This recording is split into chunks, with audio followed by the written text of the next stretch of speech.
Welcome to Dïevergent5 KïnderGardën Schööl. We are very excited to be hosting this. We are starting it off small on purpose.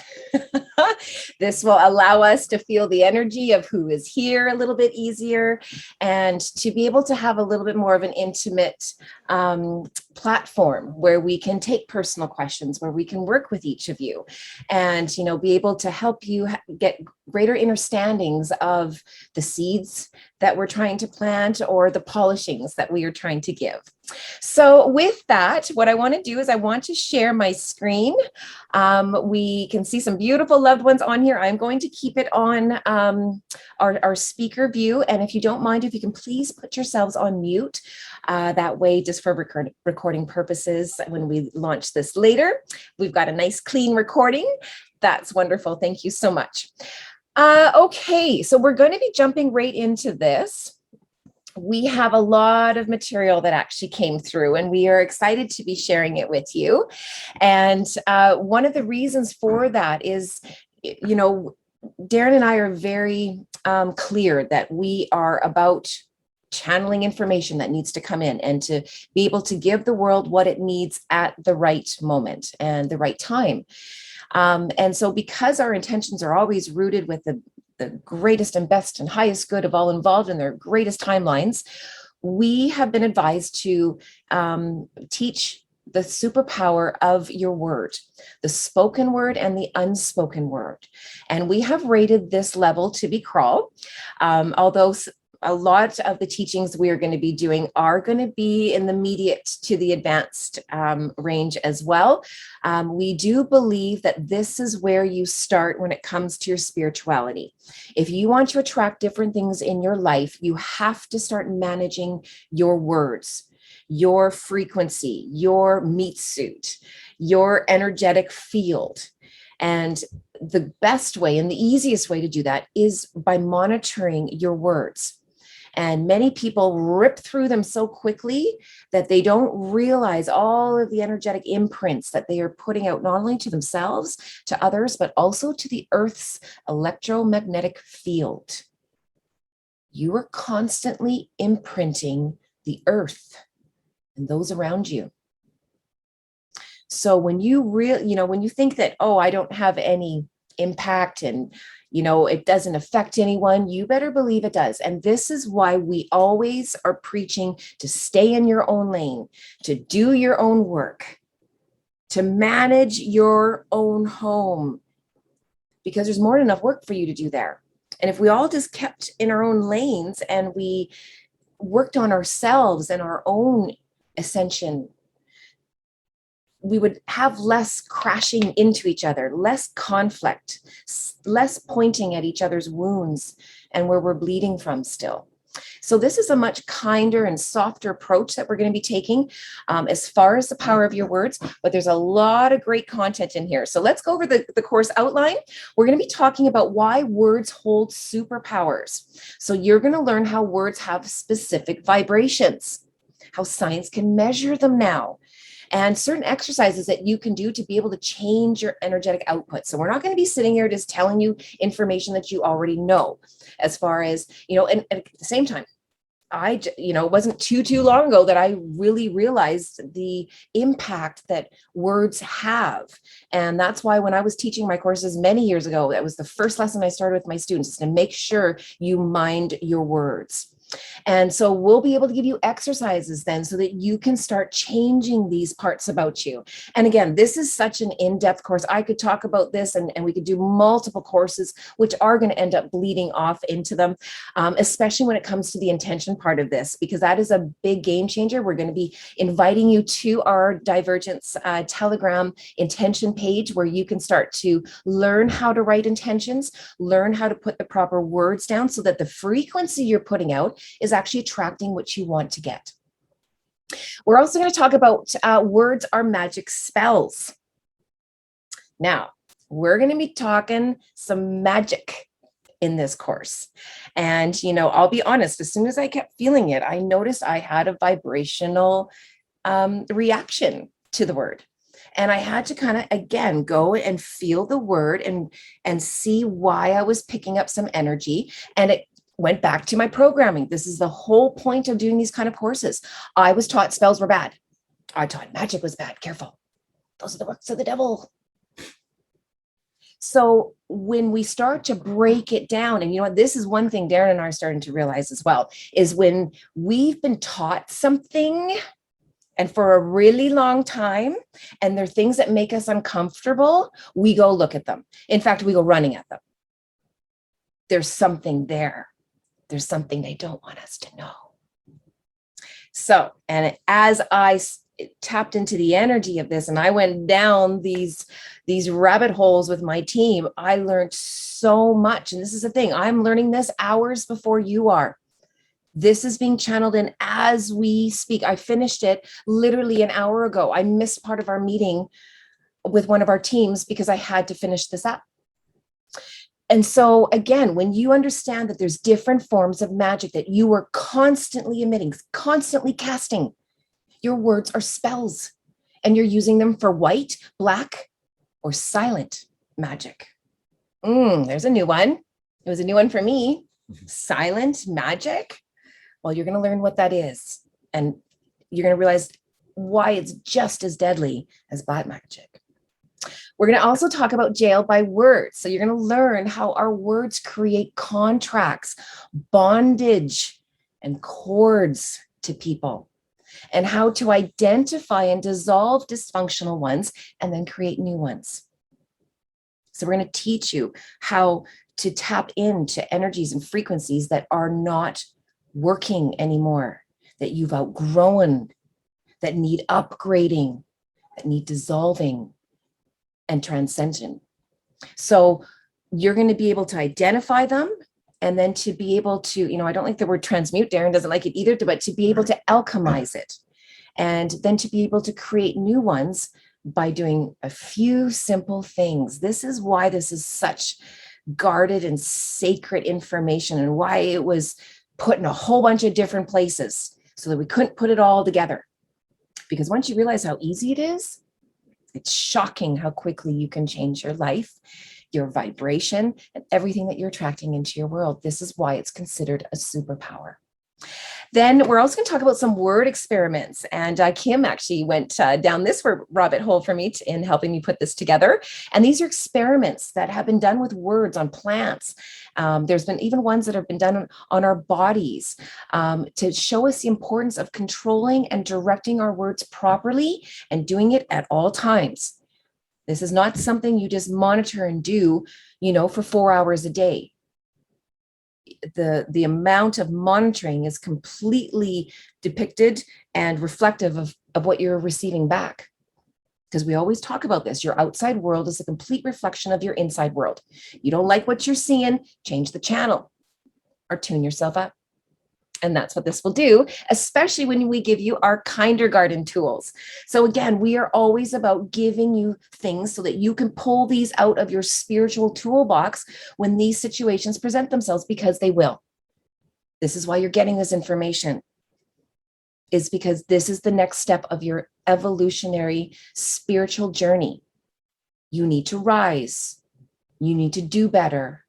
And you can do better with your words and a few tools that we're going to be able to give you so that you can be able to shield yourself and give yourself an immunity from words and people.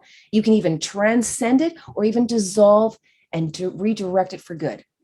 How great to be able to take something, which is actually what we are currently experiencing right now, alchemize it and blow it back with love.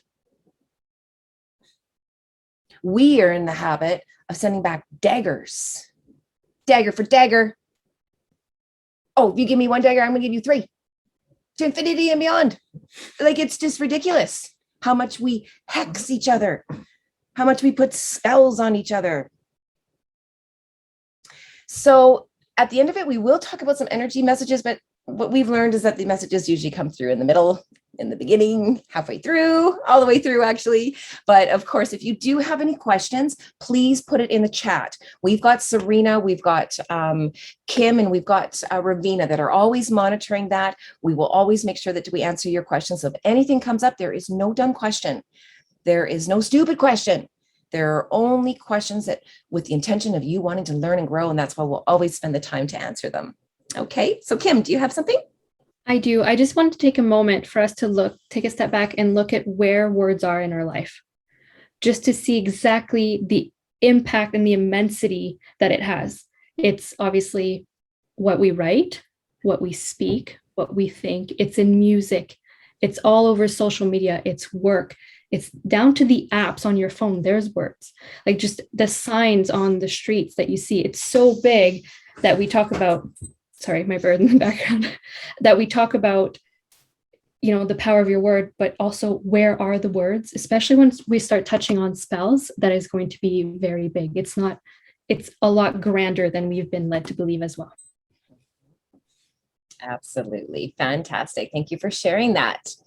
Okay, so what we're going to do is we're going to go into why words hold superpowers. Okay, so thank goodness science has caught up to this. There was a time when you used to talk about this 100 years ago, people would think you were crazy and you were deemed as crazy. There was no such thing as words having a vibration and that they affect your body. It was a whole bunch of woohoo. Well, that woohoo is starting to turn into some wow. So that's the best part. So we know that words have a vibration. So that means every single word that we are putting out. So we're using fears like fear, regret, blame, guilt, hopeless. I mean, I can't even say it. I get a headache. Those have a much lower vibrational frequency. And when we use those words, they go out and they grab onto energy that's of the same frequency. Why? Because science has also told us that like attracts like. So it goes out, grabs energy of the same kind, it brings it back to you. But what ends up happening is because we keep attracting the same energy, we start to spiral our energy. It starts to go in a downward motion. So if you look at these words here, where you're starting it with joy at the very top, and then it's going down to passion, goes to optimism, it goes to contentment. Then it's going to go to, sorry, just one second here. It's going to go to frustration. It's going to go to disappointment. Then it's going to go to doubt, blame, discouragement, anger, jealousy, unworthiness. And look what the bottom one is, fear. So this is why we call it an energetic vortex, because as soon as you get on that, well, we like to call it the shit pit, when you're going down on something, something is affecting you. You are feeling something. If you choose to ride that energetic train, you're going to pick up energetic momentum, and then it's that much harder to stop it. Okay, if you can just make sure everyone's on mute, please, that would be wonderful. Thank you. Now, the other thing about, the emotional guidance scale is that your body has a response to certain words. Kim has actually noticed that, there's certain words that are said, with our loved ones. I have a movement apparently that I do because I feel it within my body, because I am constantly trying to monitor my words. Anything that's of a lower vibration, it irritates me.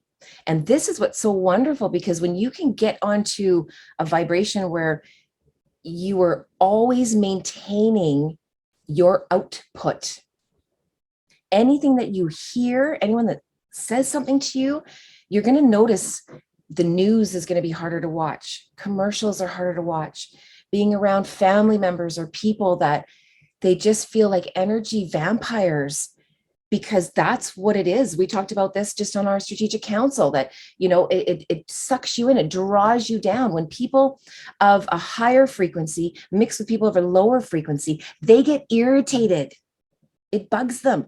So the mistake people of a higher vibration make is they lower their bar to match them. No, no, no, no. This is where we're trying to save them from their feelings, where they're trying to save them from their lessons, instead of just staying our own lane, holding our own power, controlling our own emotions and the vibrations that we're putting out. If they don't like it, that's not our lesson. It's not your job to lower your energetic frequency bar, your love ascension meter. No, there's lightning bolts for that. That's what we call them. Okay. Now, this boils down to the law of frequency and vibration. It's very simple. Like Kim talked about, your thoughts, your words, your language, all of it. If you're writing something down, the energy goes out. You think something, people, we're going to get to this about the silent magic. People think, oh, I just said it in my head. It doesn't count. Huh. It's actually worse because you're holding it. So this is where we've preached about this over and over. 5D, that's where you want to go. If you want to even just raise your spiritual ascension love meter, you have to get in touch with energy. You need to learn to feel. Everything's feeling. So now it's about monitoring our feelings, and we've been taught not to feel. This is the beautiful, beautiful gift that the vid gave us. It gave us time to be with our feelings. Look at how many more people had an opportunity to feel things. It gave them the space. A lot of people did some good works. A lot of people spiraled, and we can see the results of that. My goodness. So let's look at the actual Hertz chart, because, when we talk about the words have a certain frequency, they actually do. So, it was interesting because my team kind of showed me you have an energetic bank account. And I think, Kim, you had something that came in around this as well. And if you think of yourself as an energetic bank account, and your bank account restarts every single morning when you wake up, and you can put into that bank account whatever frequencies you want. There's a big difference, though. You put guilt in there, 30 points for you. But you wake up with joy and peace and love in your heart, and you send that. And here's the thing, that's just if you give that to yourself. Look at 600 plus 540 plus 500. Now we're talking. Then what happens when you send that out to the world to help them heal?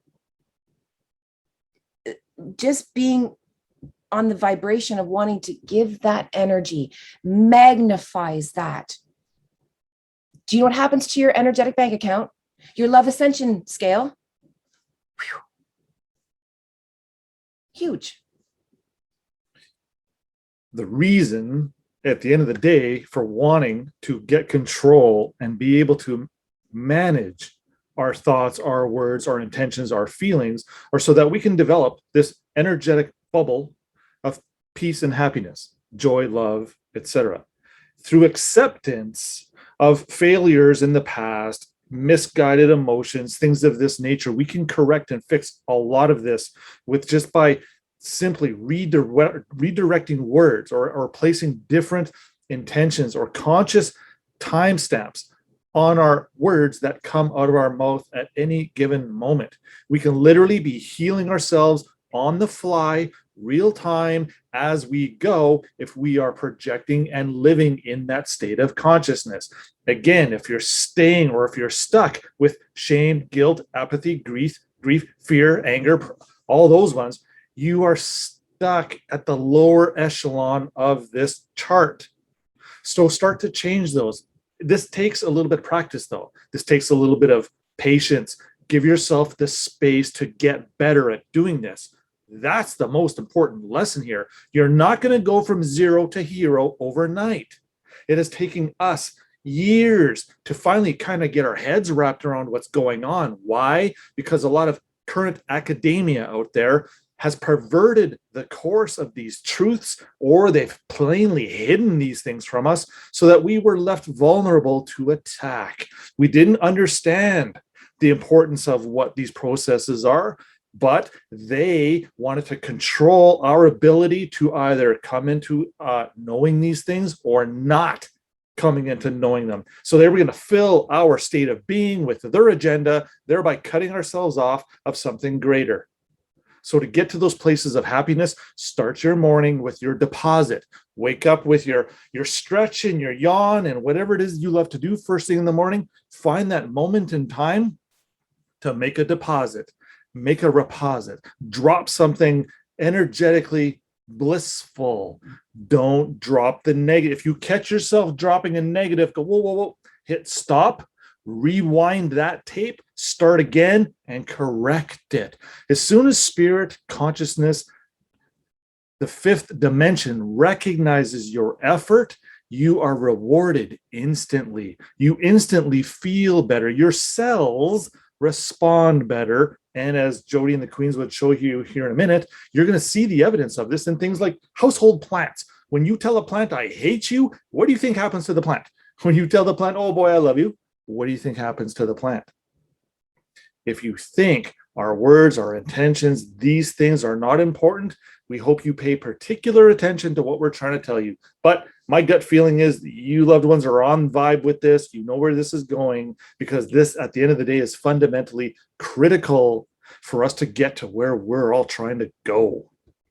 And people, when they are not getting the results that they are wanting, this is one of the main reasons why that I find. As soon as I ask them, okay, well, what do you feel the problem is? Their next words that they choose say it all.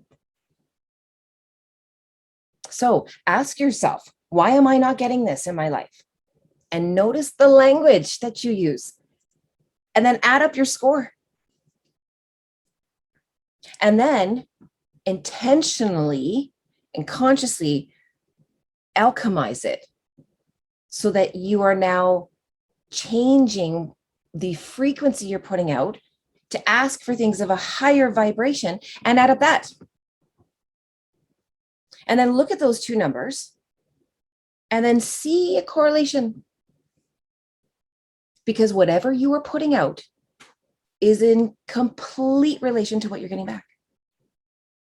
It's not proper to put out things of a lower vibration and then be expecting the happiness and the joy from that output. The rules that we all live with under kind of don't allow that. They don't reward bad behavior. They might for a moment just to teach us a lesson at the end of the day. But again, this is where being mindful of these choices is very, very, very important. Get good at reminding yourself. Try to catch yourself whenever you start feeling negative or thinking negative. Oh, there it is. Haha, caught you. Don't let it happen. Get control of it. Identify it. Realize what's going on. Take control. And we take control the moment we are mindful of it. Again, we're showing consciousness. We're showing the greater power that we're capable of something better. That's all the powers that are need to see. They need to see you trying. They need to see you doing. They need to see you executing. They need to see you living it, breathing it, living it. And what's interesting is, when I talked about how you have an energetic bank account and it starts every morning, I could feel an energy within the group going, oh, good, I get erased from the day before. And then as Darren was talking, my team says, little do you all realize your bank account can be reset at any time. Amazing. Because it can. It's not just a morning thing. It's not just after you get a good night's sleep.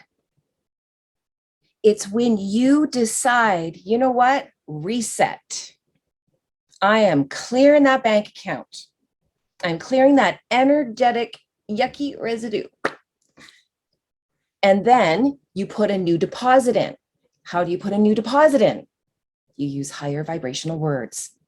Trump the energetic frequency of what you put out previously. Period. Very simple. But we're going to get to that in a little bit. So this is a great little tool here. Oh, Kim, I want you to thank you. I just had a little bit. Okay. I had a little bit more to add to that. So just take notice of the belief spell that they had. Oh, you can only start that tomorrow morning. You'll start on Monday. And like you said, you can literally start at any day. And they did give me that upload a few days ago. You can start at any time. It's a belief system that we choose, a spell that we choose to keep alive by saying, oh, it has to be tomorrow morning, or it has to be on a Monday. So just keep that in mind. Absolutely. Thank you so much for that. We would like to actually share with you some actual frequencies. And this is actually something that our strategic council is researching right now, because Darren and I really believe in healing chambers and using sound to heal the body. This is some very hidden healing techniques that we believe need to come to life. So we're definitely putting some energy into this, and our team has been doing so as well. And we found out some fascinating information. Serena, I know you just posted something. I'm going to get you just to talk about it, what you found out just briefly in a moment. But here's some actual hertzes as far as if you're trying to remove pain. 174 to 12, whatever that is. Enter it into Google. It'll spit it out. Then if you want to actually influence your energy field, how about perform a miracle? There's a miracle frequency. Okay. Like, are you kidding me? So imagine like doing like group mass meditations with that kind of frequency that's going on in the background. Never mind a group of people where you're emitting that through sound bowls or different, kind of instruments. If you want to make change in your life, connect to the cosmos. Oh my goodness. Okay. There's even returning yourself to spiritual order. Wow. So this is the thing. This is where we can start layering our healings, where we can introduce words, introduce sound. We can start blending this so that we can get more from ourselves as far as the healing. Now, there are some word exercises that our loved ones can do here.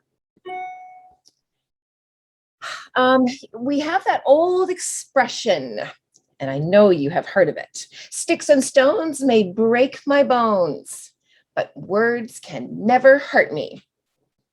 Well, why did they always hurt us?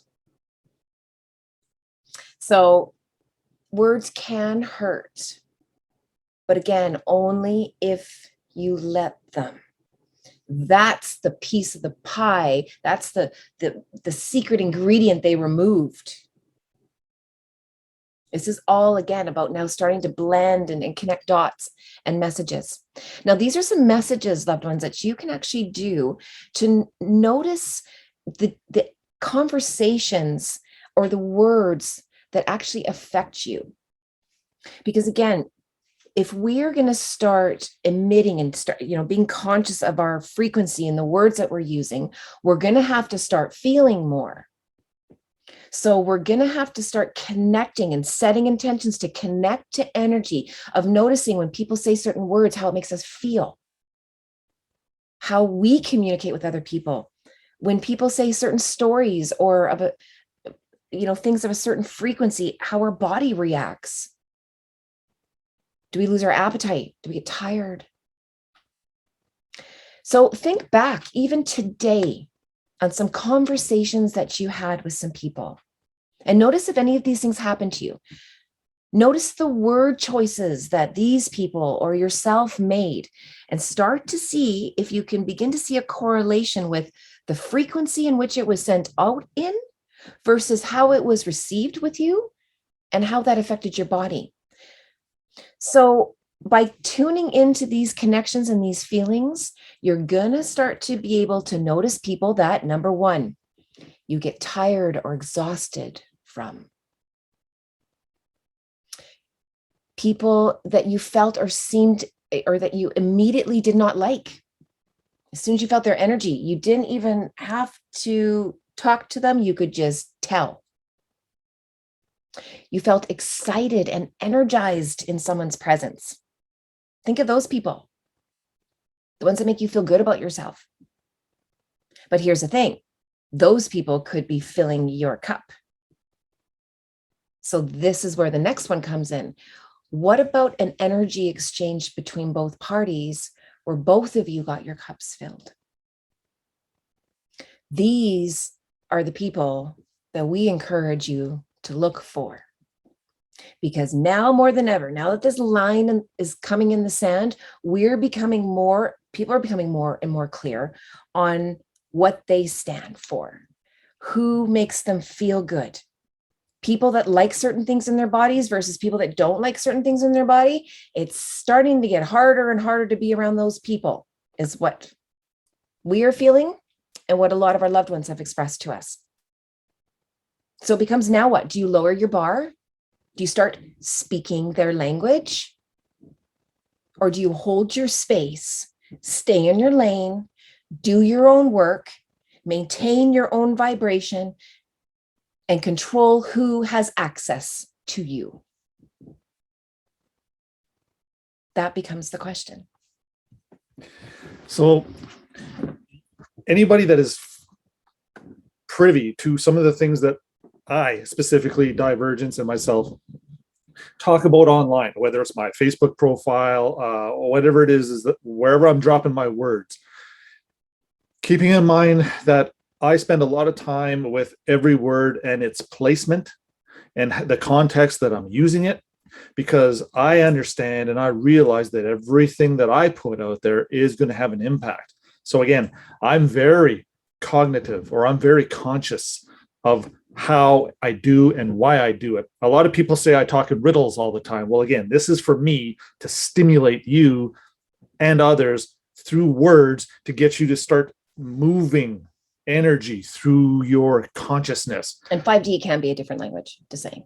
Yeah, of course I can. So again, these magic spells, the words, whether it's good or bad, all we're suggesting here is start getting more appreciative at the moment, just before a word comes out of your mouth, through your intentions and the thought processes, where this word or sentence or a group of words is going to be thrown out to the world. Just connect for just a little moment. It takes a little bit of practice, like we were saying, but there is great reward by learning how to control your energy.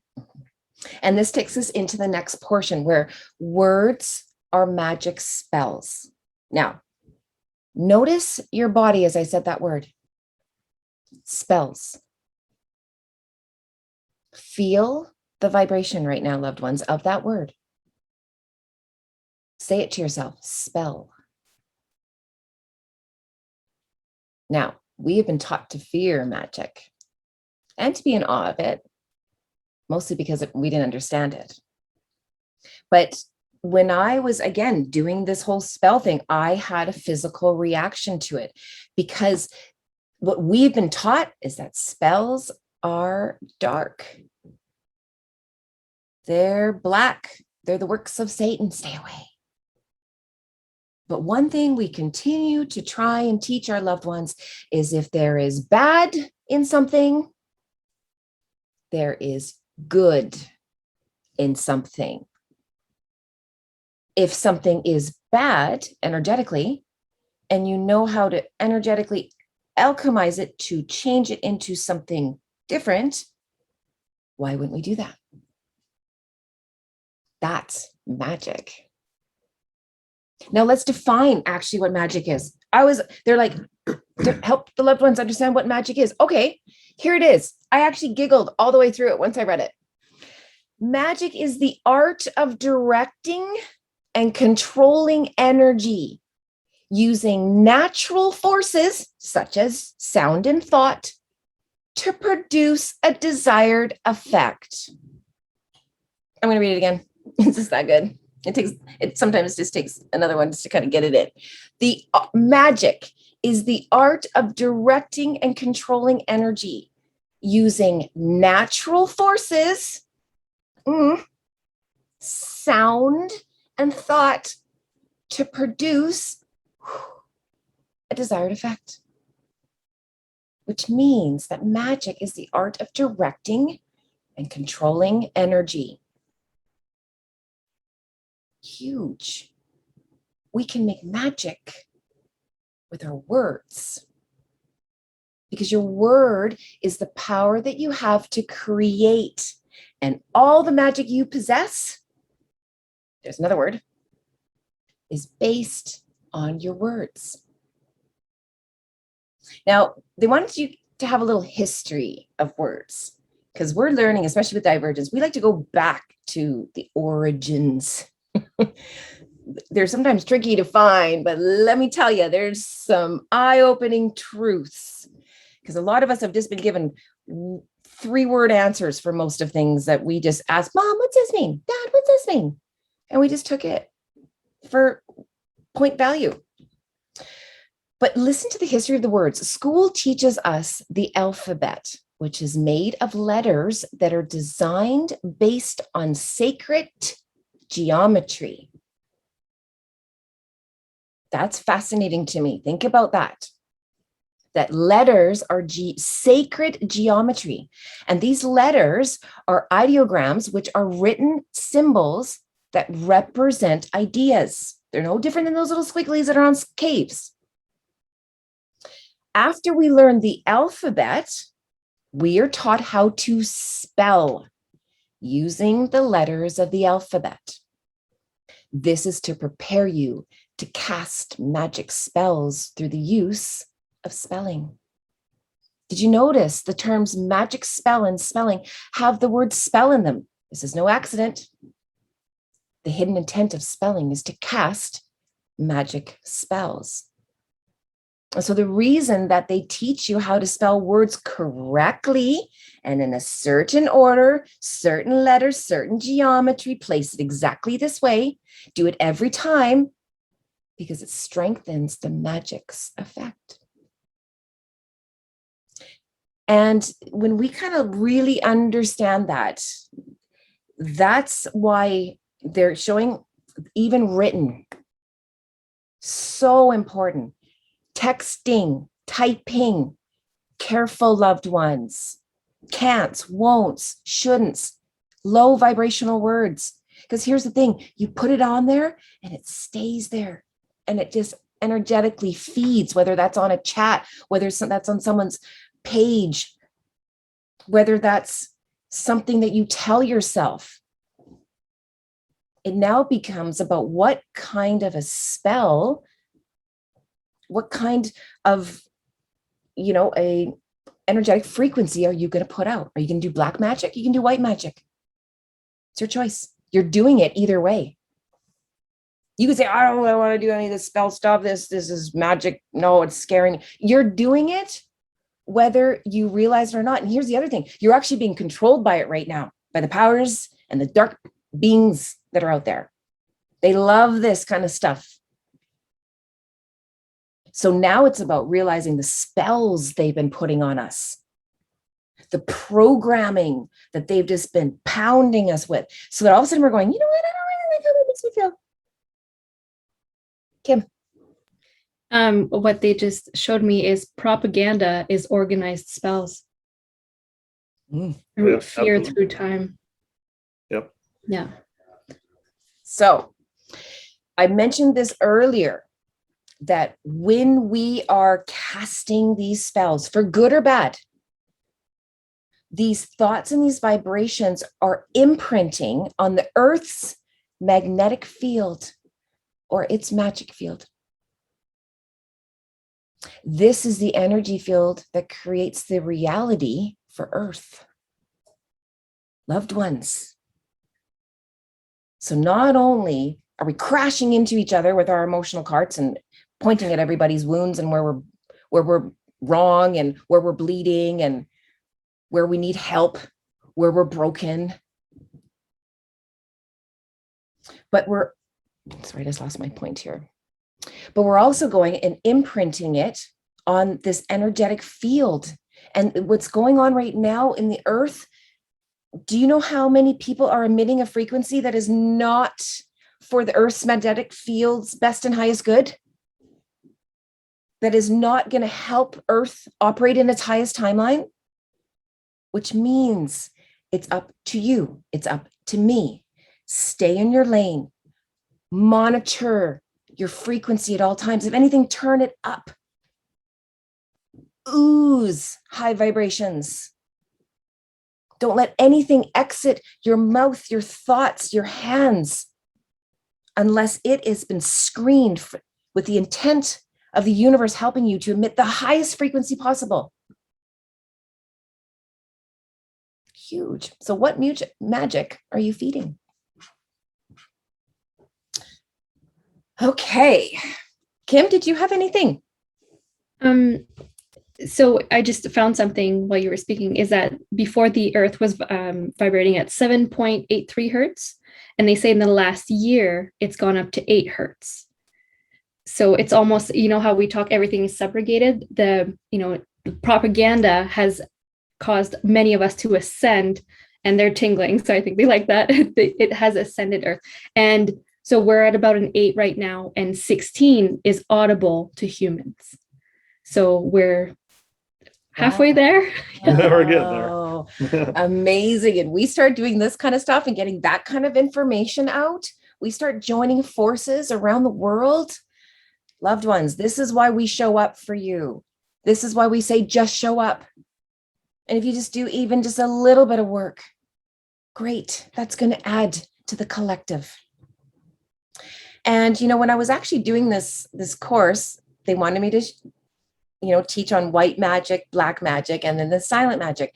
And I was, pulling kind of my programs to build it, but I had to rearrange it because the white magic, in comparison to the black magic, it was ridiculous. I had to change my format. And, Darren, even, well, I'll let you explain how you. Yeah, it's just a nice visual representation of the current state of affairs of the planet that we're all inhabiting right now. There's so much lower vibration out there trying to hold back the good vibration that there has to be a pivotal moment in time where that shifts. Call that the polar shift. That's us waking up or being conscious of these things that we're describing here. If we can all do a little bit each day, and then if we can all do a little bit more tomorrow, it won't take all of us to turn the tides. I think a very select few of us that have the right direction and the right motivation can accomplish a lot for many. And again, this is why we're here. This is why we're producing. This is why we're gardening. This is why we're doing what we do. And so with that, let's go into white magic. And so again, monitor yourself. Notice any words I say that trigger you.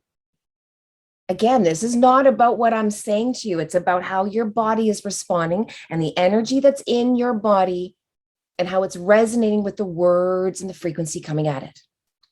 Okay.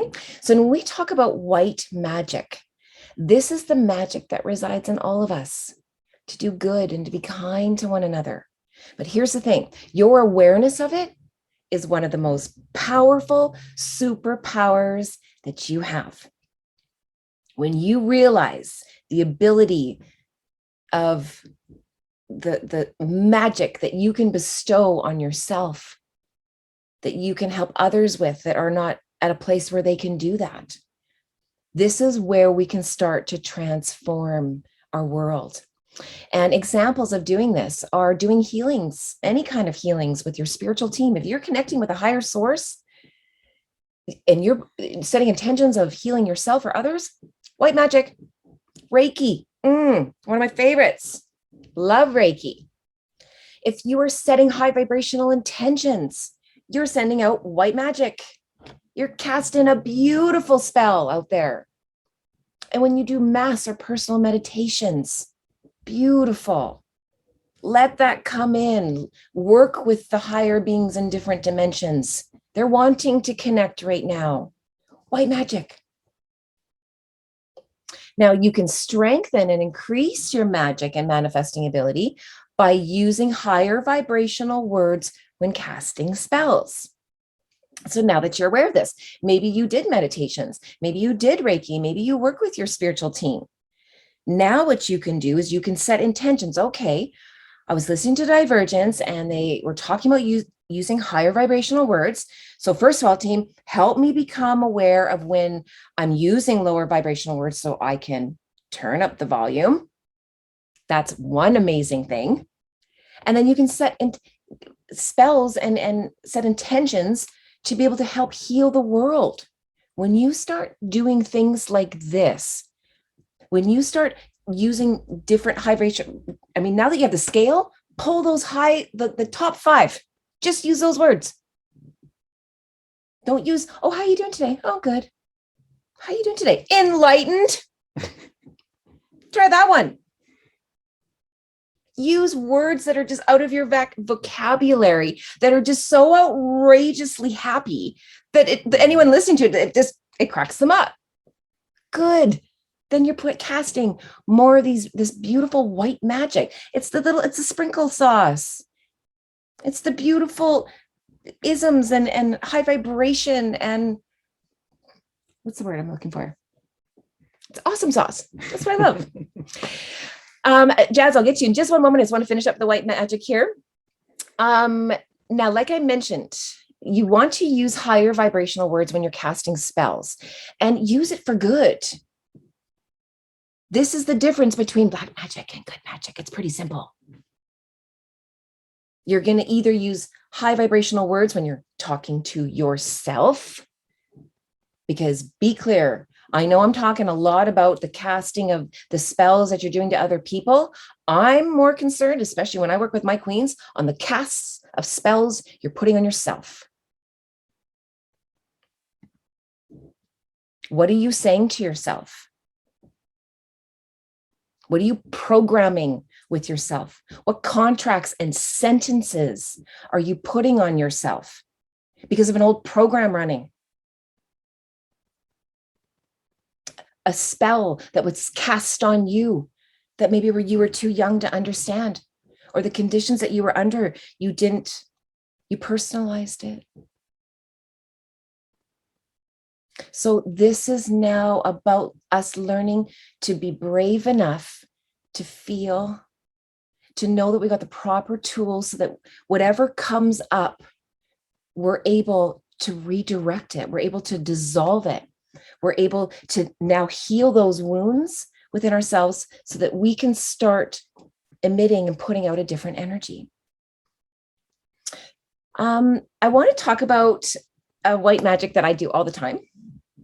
And Darren sees me, anyone of my girlfriends who's come and had dinner with me, anytime I cook dinner, once I get the meat, I do my Reiki. I do a blessing. We eat a lot of meat. We're almost fully meat. And because of that, it's very important, especially when we know the circumstances under, as much as we try to buy our meat as humane as possible, a lot of the residue is still there for fear and pain. And so no matter what I do, what I like to do is to take the meat. And this is something, loved ones, I really want you to listen to, because this is white magic that you can practice when it comes to feeding your meat suits and your family. That is so simple. And we've gotten off the path a little bit. Some of us still pray over our food. Darren and I don't pray over our food. It's not about praying necessarily. If you want to do that, of course, we highly recommend it. But the point of charging and clearing your food is so you can change the frequency of it. So we just had Thanksgiving here in Canada. So I had my big turkey. And the first thing I do is, because it's a turkey, I just lovingly wash it. And then I just put my hands on it and I connect with the actual animal. And I, first of all, give it gratitude and thanks. Because you have to understand, everything's soul contract. You don't come as a turkey and expect to be able to be on top of a hill prophesying future events. You know what you came here to be if you're a turkey, in my opinion. So I thank that turkey for honoring that contract. And then I ask that all of its pain be removed. I ask that all of its fear be removed. And then I charge it with love and light. And I wait until all of the black is removed. And I just shut my eyes and I just do a meditation on it. I just sit there, or until I vibrationally, if you can't necessarily see, wait until you vibrationally know it's done. And even just setting the attention alone is enough.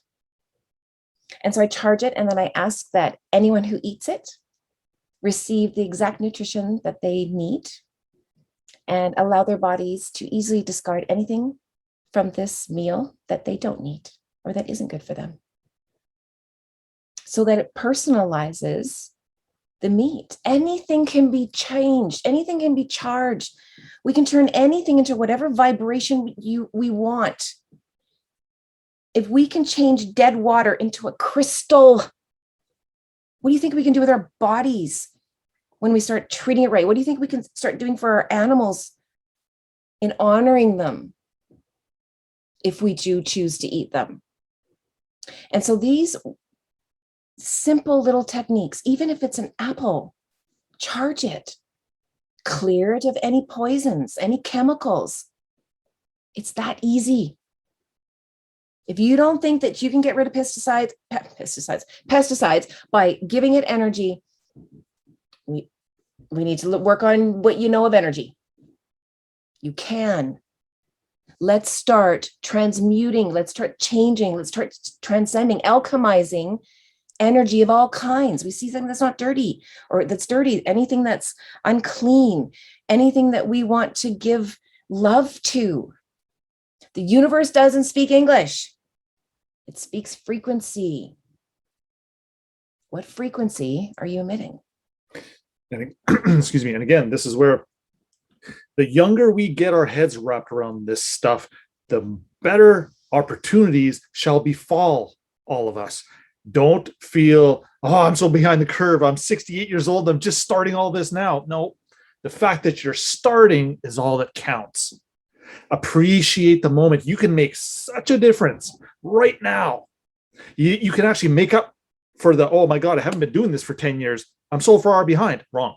You can actually balance that scale immediately if you come at it with the proper direction, the proper mindset. You can make such spiritual leaps and bounds right now. It's almost mind-boggling, which is why they had to hide all of this from us so that we didn't start to feel empowered.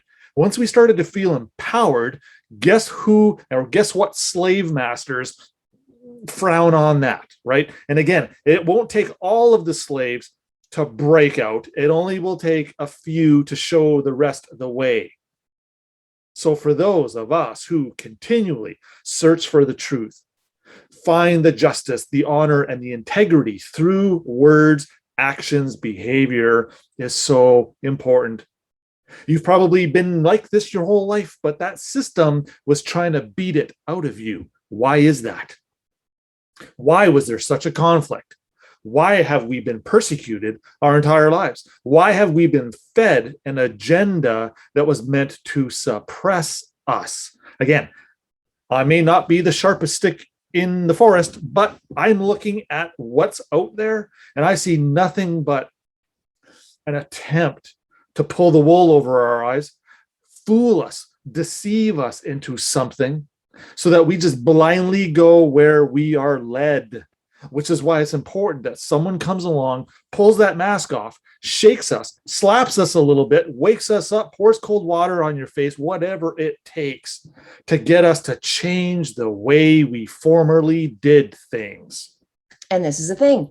This is the black magic that's going on around us. So you can carry on in your life with your blinders on going, no, Jody, no divergence. No, that's not happening. Or you can actually just realize there are some forces that maybe we don't all understand, that we may have been giving out not even half truths, 0.001% truths. And that this now boils down to forget everything and anything that comes with at you, assess it from that place, because your soul knows, your body knows, and your word, this is where we're going to get into the black magic. If it's being used against us, the misuse of your word is black magic. When we cast spells and pull each other down, we are keeping each other in a state of fear and doubt. When we use words for black magic, it's considered a trespass. And many of us are doing it unknowingly. So you want to talk about that bank account? Here, all of us are putting in like negative deposits and not even realizing it. And then going, oh my goodness, why is my life turning out this way? Why does this keep happening to me? Check your Love Ascension bank account. What have you been putting in there? What have you been sending out? And sadly, many of us are using our most powerful gift and using it against ourselves and others. using the word to curse, to blame, to find guilt, to shame, or to even destroy. And then, this is the best part, we use more words to gossip and spread our personal poison around like a contagious pandemic. Children are sadly the victims of this one. They sit in the background and they listen. What are they hearing? What are you putting in their bank account? Because here's the thing. As you spew this black magic, these spells, you're putting deposits into your own bank account and you're putting into deposits into other people's bank accounts. Joint accounts.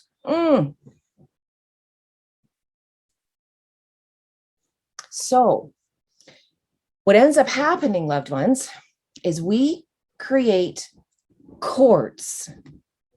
I don't know how many of you have heard this expression before, but cords are created when we connect to people's energy and make arrangements or contracts with their spells.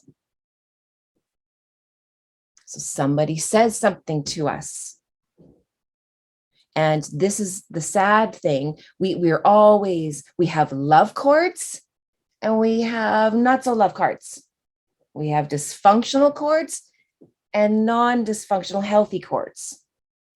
Okay, so understand it's never about the love cords. It's about the cords that are going out that are creating a sentence for us, that are keeping us spellbound. The whole zombie look, because we're just so tuned out because of this belief system that just has us constantly under its trance. And then we have the black magicians.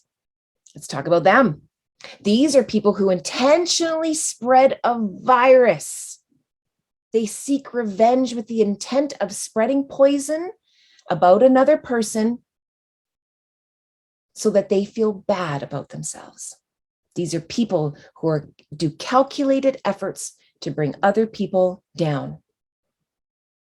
Then these people lie to themselves using the other person received punishment as justified for their wrongdoing, that they deserve it somehow. And little do we realize that plummets us into our own hell. You start to spiral. And then we have opinions. This is one of our favorites. Opinions are belief systems that are based on your point of view, based on your current agreements or programs running, whether you know they're running or not. Your opinions are also your opinions also vary and change based on where you are in your spiritual love ascension meter and what your personal agendas are. We will actually come to agree and acknowledge that this doesn't mean that our opinions are necessarily true. It means that our opinions are just based on what we believe or know up until that point of time. So black magic spells, when we use lower vibrational words dipped in, sedatives or poisons or something that causes cancer, and then we launch these things through an opinion. So when you have an opinion arrow, and then you've got the poison, at the end of it, when that strikes its target, it has an impact, does it not?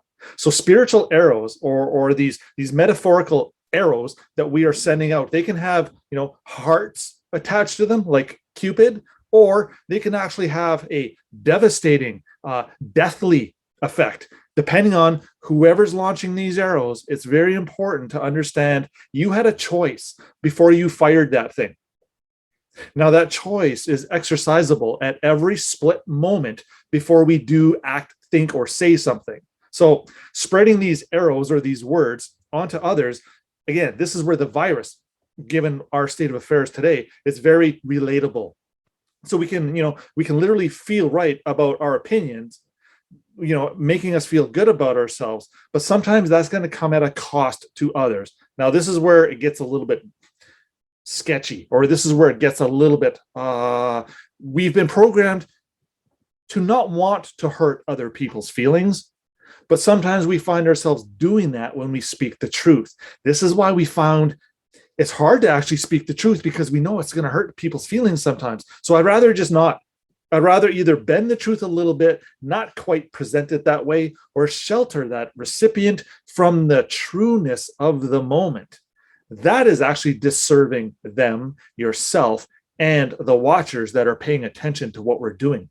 Why wouldn't we just go out on a limb, take a chance, speak a little bit more truth, stand in the power of that, recognizing, hey, this might sting at the moment, but I wouldn't be doing it. I wouldn't be being pushed to hurt your feelings a little bit if I didn't have a greater thing planned, or if there wasn't something better right around the next corner. Is it better to just acquiesce or agree with someone who's coming from a lower vibration? Or is it up to us? Do you actually feel a bit of a duty to do your best to help lift that individual, to maybe help make them feel a little bit better about themselves?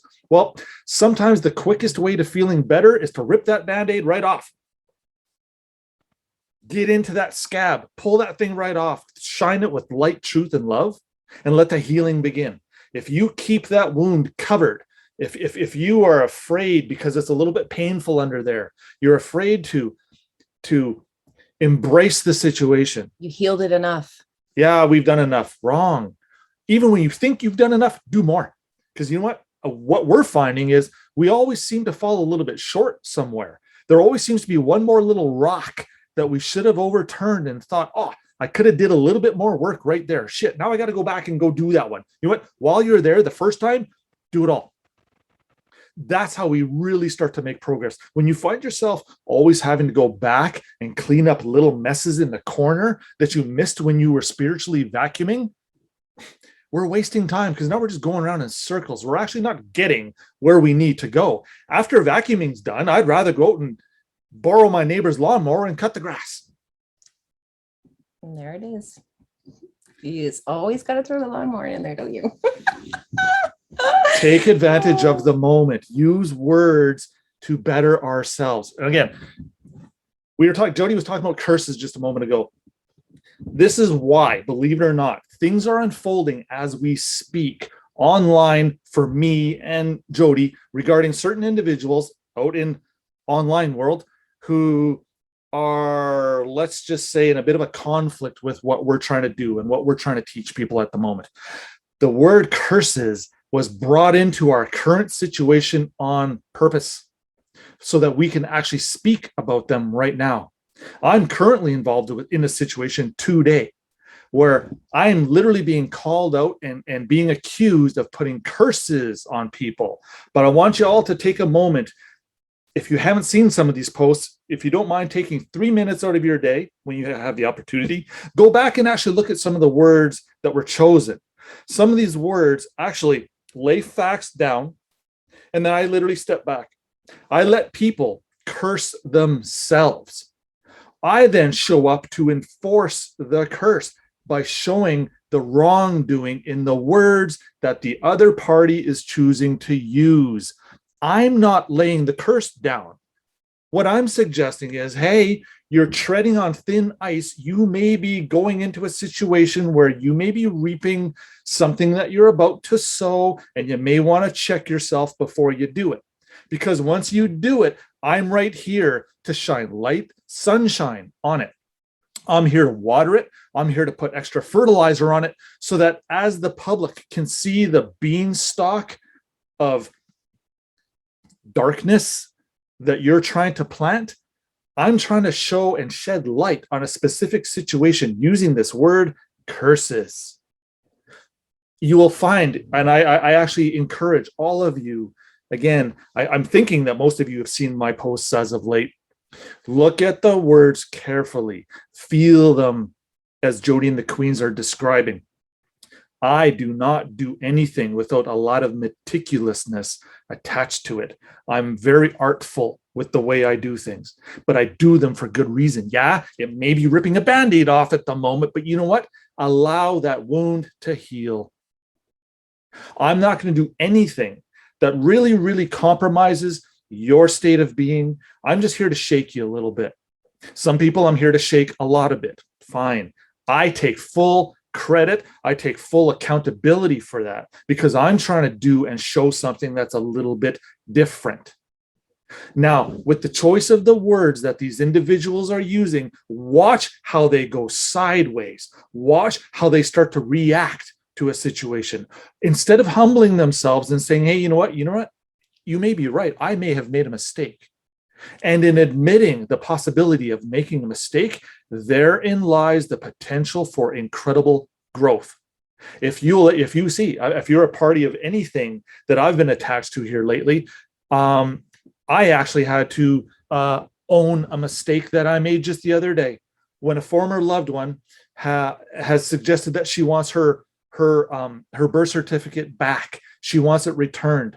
I posted, as far as I know, she only sent a photocopy of the birth certificate for us to hold for her. After we checked the records, it turned out I was wrong. So then I immediately went back to that platform and said, look, everybody, I was wrong. We do have this particular individual's birth certificate. And if she's demanding it back, I am more than happy to oblige her. But I admitted I owned a mistake. These are signs of people that show the possibility of healing. Instead of arguing, listen, I didn't have to go back online and correct myself, but what did I do there when I went publicly and I did correct that mistake? What have I done? Have I not just cleared a karmic debt?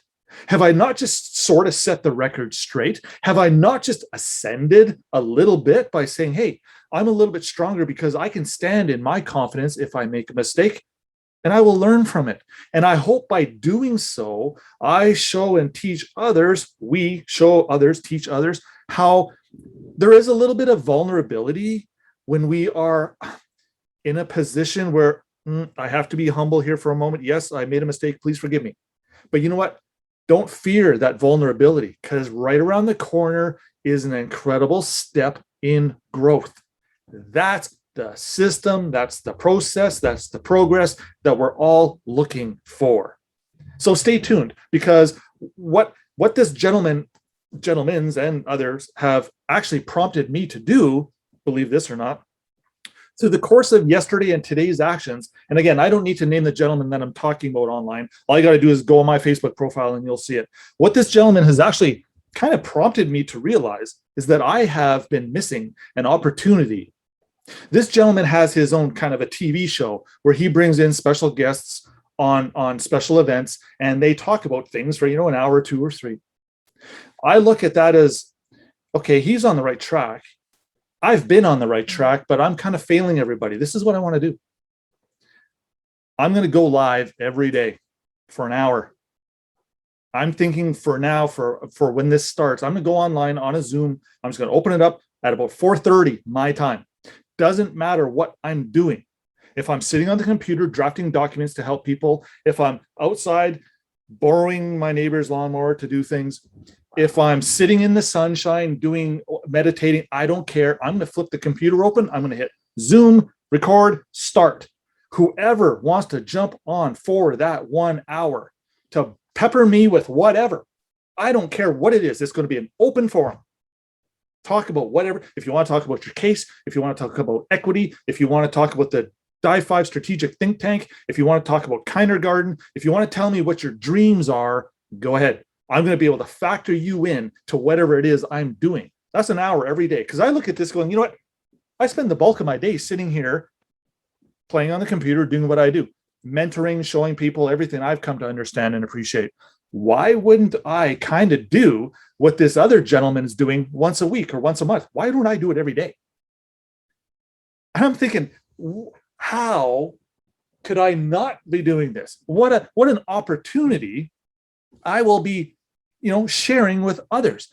I have a lot to share. I can talk for days.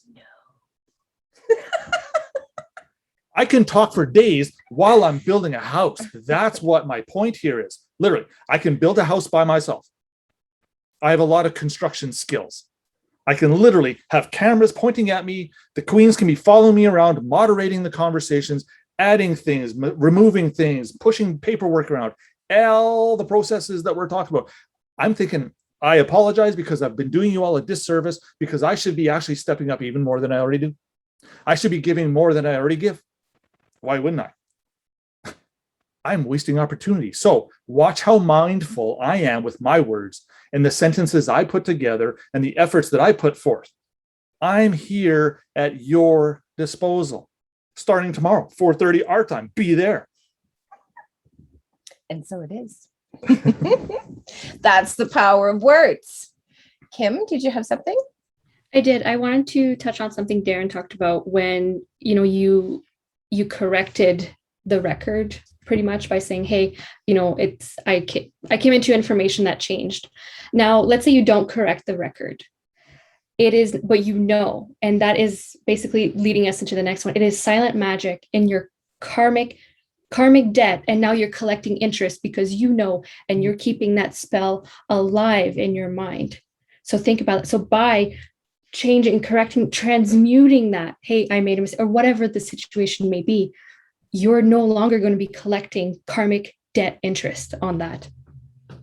Yeah. Karmic interest. Good job, Chancellor. Oh, girl. That was a good one. I don't have that in my notes, but this is a beautiful thing about having a live landing page. I'm going to put that in there because, my goodness, that was absolutely fantastic. And thank you so much for sharing that and shedding light on that, because this is part of feeling the vibration. As soon as I felt that, I was like, oh, because welcome to silent magic. This might be a new one, but I think you know where we're going with it. And the silent magic actually is twofold. And it was interesting because Darren picked up on a different energy of silent magic than I picked up on. And so I'm going to talk about what I picked up on, and he's going to talk about the gray part of it. But the silent magic that was coming through for me were the people that, guilty party in the past right here, of conspiring every conceivable comeback to a certain conversation if I ever had it with that person. That's silent magic. Where you fester all, oh yeah, well, I'd say, well, and then if they said this, I'd say that, and then I would say this and this and this and this. How many people is that resonating with right now? The thing is, it all stays in here, but we are shooting chords, which are actually called psychic attacks. Another word I want you to feel the vibration of. Kind of sounds yucky, doesn't it? Because there's this love or ascension, or sorry, there's, when we send, you can't send a dagger. It's you send love out or you send ill will out. And when you are sending those psychic attacks to people, it hits their aura and you can feed off of them or it sits in them. And then you're spraying all over the universe as well. So you might think that just because you're not saying these words to these people that, oh, I'm not hurting them. You're actually hurting them more by not saying it. And the more you replay these conversations with them, the more you send them ill will, the more you send them bad luck, hexes, spells. That energy, loved ones, gets very heavy. If you're not speaking it, you're storing it. This includes secrets. Secrets are also silent magic. They're secrets that you've chosen to keep to yourself, or secrets that other people have asked you to keep to yourself. Either way, silent magic spell. And this is why we talk about this, so that we can shed light on this, so that you can see the anchors that are holding you down. You can see these energetic ties that you have to people, to experiences that you had when you were little, that you haven't gone back and corrected the record with. The smaller, I mean, you ask my queens. We've been doing little you exercises, and I call them opportunities, where they go back And they have to work with their little U's every week. And they've been working with them for over 6 months. And we still are having tons come up. That's how much hurt and trauma and silent magic has been cast on the little versions of ourselves that we never went back and took the spell off of. And then that's the operating system that's managing us. This little 5 or 9-year-old who's in the background because she was told something or he was told something that we believed. And that belief came from trust. It had such a profound impact on us because we trusted that person or that individual. And for whatever it was, whatever that experience was, it had a profound impact because of trust. And when we get hurt enough, what happens to the trust? It starts to erode.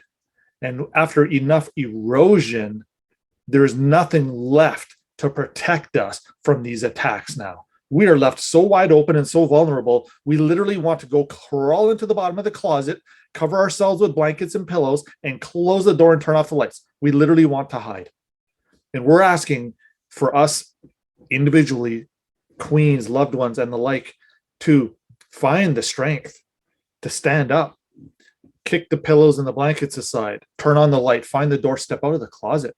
There's a whole world out there waiting for us that's actually passing us by because we are still holding ourselves in a spiritual prison that somebody else has taught us how to do it to ourselves. How ironic is that? That's why they can literally stand back in the background and go, oh, plausible deniability. You can't hold me accountable because you are doing it to yourself. You volunteered. You volunteered. That is the part of the curse that is, we can fix it, we can reverse it, or we can release it. And again, this is where in one of my posts from earlier today or yesterday, this is where I was saying there will come a day when you come back to us to release you from the curse. This gentleman thinks that we put the curse on them. Wrong. What actually happened is that this gentleman has actually placed the curse on himself. But he can literally come to me in the future and say, hey, you know what? I think I messed up a little bit. Can you please forgive me? Of course, my brother, I love you. Curse removed. But he needs to hear it from us. And that's where our compassion, by using words, can release somebody from jail or a curse. Again, I've actually alluded to the birth certificate in the past as being, it's a curse or it's a blessing, depending on how you use it. Same with our words. They're blessings or curses, depending on what we do with them day to day to day to day. Now, when you find yourself building your spiritual bank account, do you think that bank account has a maximum balance? Do you think that it has you've exceeded your credit input, denied? No more attention for you. Yeah, like no more space in your spiritual bank account. Does that even sound proper? No. How's that resonate? I'm thinking that spiritual bank account has an unlimited potential. So let's start investing. Again, one of my posts here the other day, I said, invest in the crown. And I know as our other brother on here that says, invest in yourself. Bingo, my friend. You were the first one to hit it. 2 crowns. Invest in one so that you can reap the rewards of the other one. And so for all the intelligent people out there, a humble brother on this panel was the first one to nail it. That's how I know that this individual is paying attention. I can talk in riddles and he heard right through it. So you know what? Accuse me of talking in riddles all you like. I don't care, because I know those that have the ears to see it and the eyes to hear it will. I know I said that backwards, but I did that on purpose. You and your riddles. So again, there's meaning. There's a lot of energy that I put into everything I do. And it's not because I have nothing better to do. What I'm doing is capitalizing on an opportunity. And again, a lot of the times here, especially what I've been doing for the last year, I'm actually trying to create teaching material so that these videos can be watched by others in the future and actually learn from our experiences so that they can make better informed decisions and better their life's trajectory right away, without feeling like, oh my God, I just started 10 minutes ago and I feel like I'm so behind. Again, wrong. You can correct so much karmic imbalance by simply allowing yourself to be vulnerable for a minute, taking some punches. Yeah, that's all going to be part of ripping the Band-Aid off. Beating yourself up, though, was part of the process to picking yourself back up. And if we can maybe just use the analogy, of the butterfly, I think it's just a little bit of a better transition for us to visualize, because, when you think of that butterfly, when it's in its cocoon, it's all cozy, it's nice and warm. It doesn't know any different. It just wants to stay in there. And then all of a sudden it just starts getting too big and it starts getting uncomfortable. And imagine that moment for that animal when it's outgrowing its current space. Imagine the pressure that built up in that until pop, a little splinter came. And then all of a sudden, and imagine the fear of this animal going, oh my God, what's happening to me? I was in a nice, warm, like dark bat hole. And now all of a sudden there's light and oh my goodness, I have this big wing. What's going on? I mean, when you look at even that transformation on a spiritual level, that's how it should feel. You should feel uncomfortable. This is why we have a 90% dropout rate. We make people uncomfortable because of what we make people deal with and feel, and to change their vocabulary, to change all aspects so they're emitting a different frequency.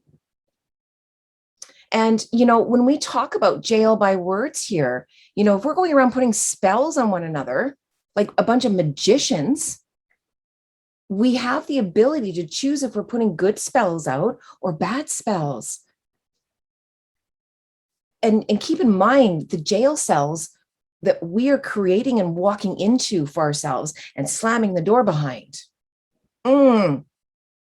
I'm this, I'm that, I can't do that, I struggle with this. This always happens to me. Kim?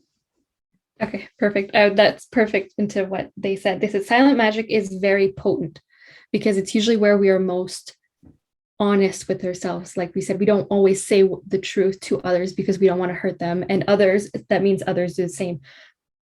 But it is so potent, our silent magic. And like Jody just said, I am and I am this.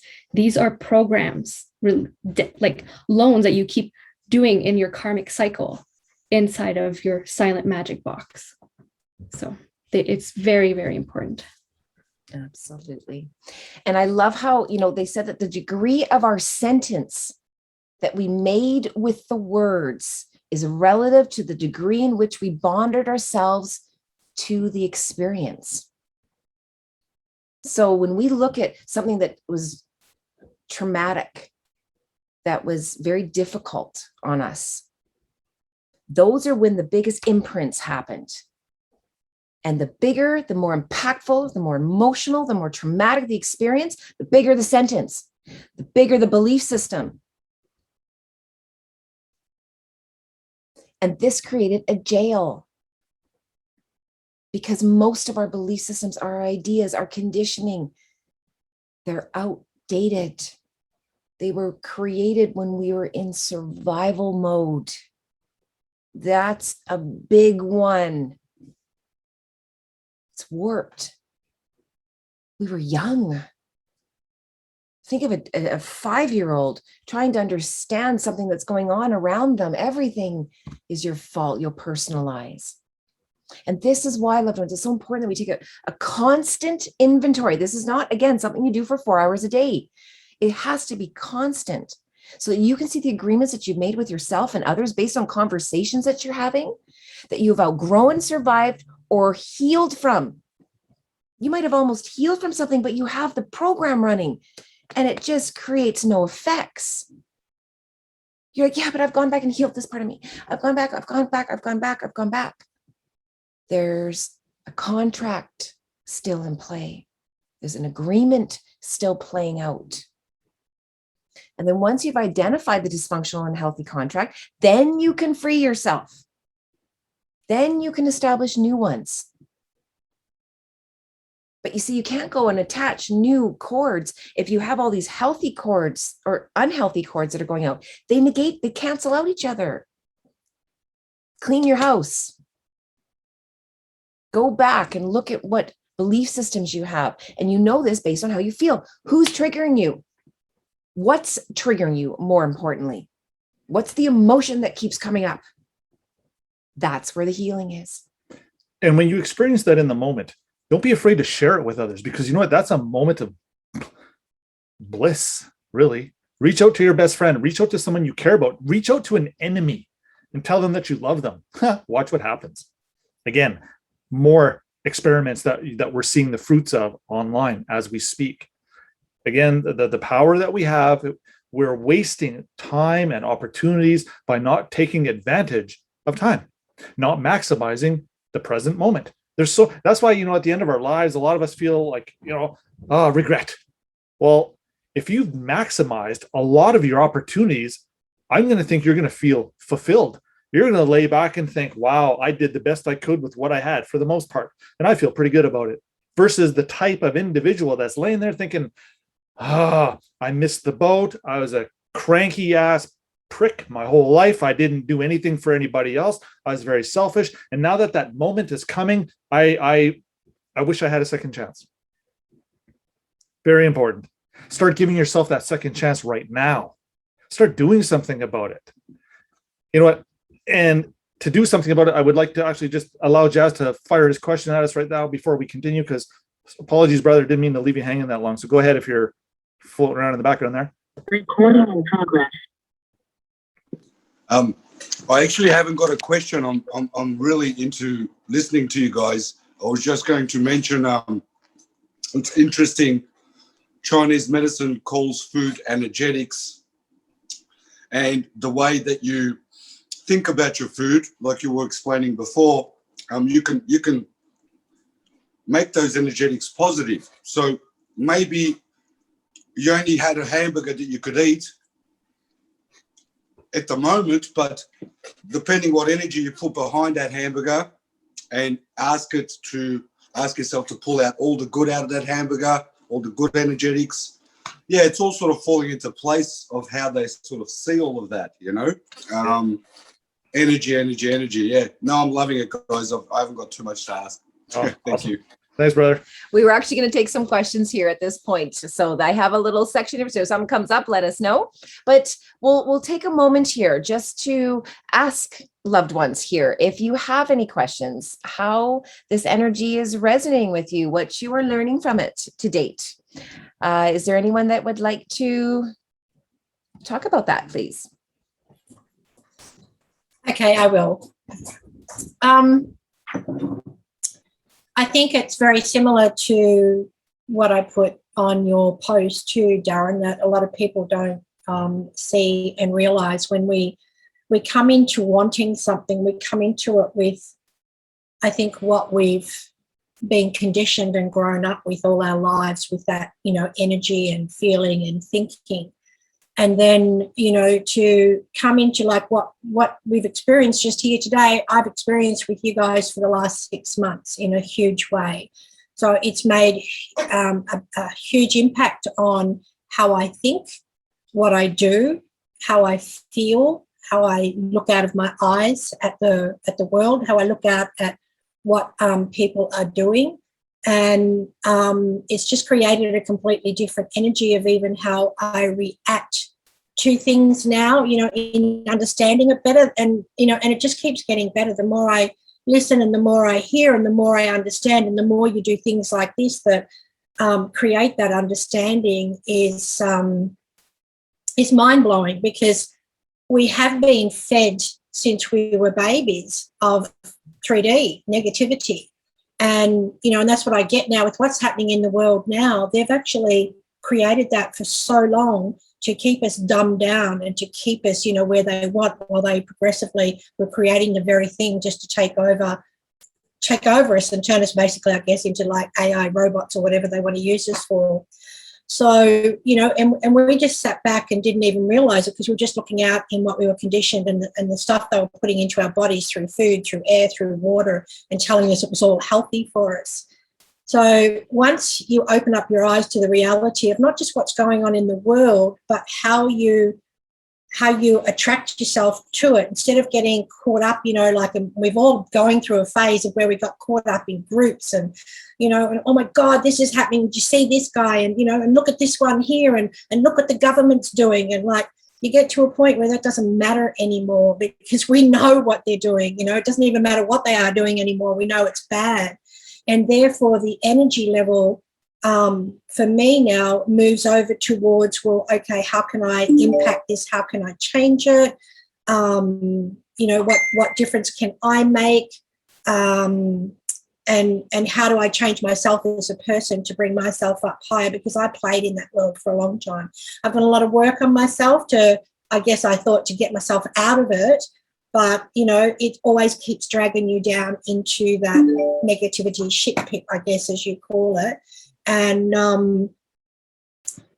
the learnings of thinking about your words, watching your words, even when you let those words come out without thinking sometimes, either someone's going to remind you or you remind yourself, that, hang on a sec, stop sort of thinking that way. And it starts to raise the vibration when you're even doing it to yourself. Like I've got yellow tags around here. I've just written stuff, sort of in my book. There's so much, the healings that we do with the meditation and all that, and I know Chris is, I've been watching Chris's journey as well too. And we were talking about it the other day, the difference those things make to yourself as a person to raise your level so that those little devils down there in the shit pit don't affect you as much as what they used to. And as they're trying to grab you to pull you down to the same level of negativity, the hands are slipping on your feet because you're actually rising higher. That's just my analogy of how it sort of looks. Yep. So I love it. I love all the learnings. I love seeing the growth in people. I love seeing the right people get attracted to this side when, there's others that are not quite getting it, which we discussed this morning, that, they're there for another reason and they just want to get there in a rush and, sort of make it happen, that they forget everything else that's around. I think if everybody got on this level here of understanding the concept of everything you teach, and I have to say it's fucking powerful, then the raising of what's going on in the world right now would increase in such a big magnitude and a lot quicker. But I guess we just have to do the process as the way it goes and deal with all the stuff that comes in, like, what's being thrown at you, which I take my hat off to you for the way you guys are handling it. It's just magical. Magical! Hey! I know, it was quite ironic. I was typing and I was like, wow, I can't believe the irony of, the timing of what's coming in and what's going out, So thank you, Serena. That was wonderful to share. Anybody else? How about you, Clint? You're kind of new to the group. How is this all resonating with you? All right, I'll share. So I have a fear. It is about expressing myself to a group. That's what's coming up right now.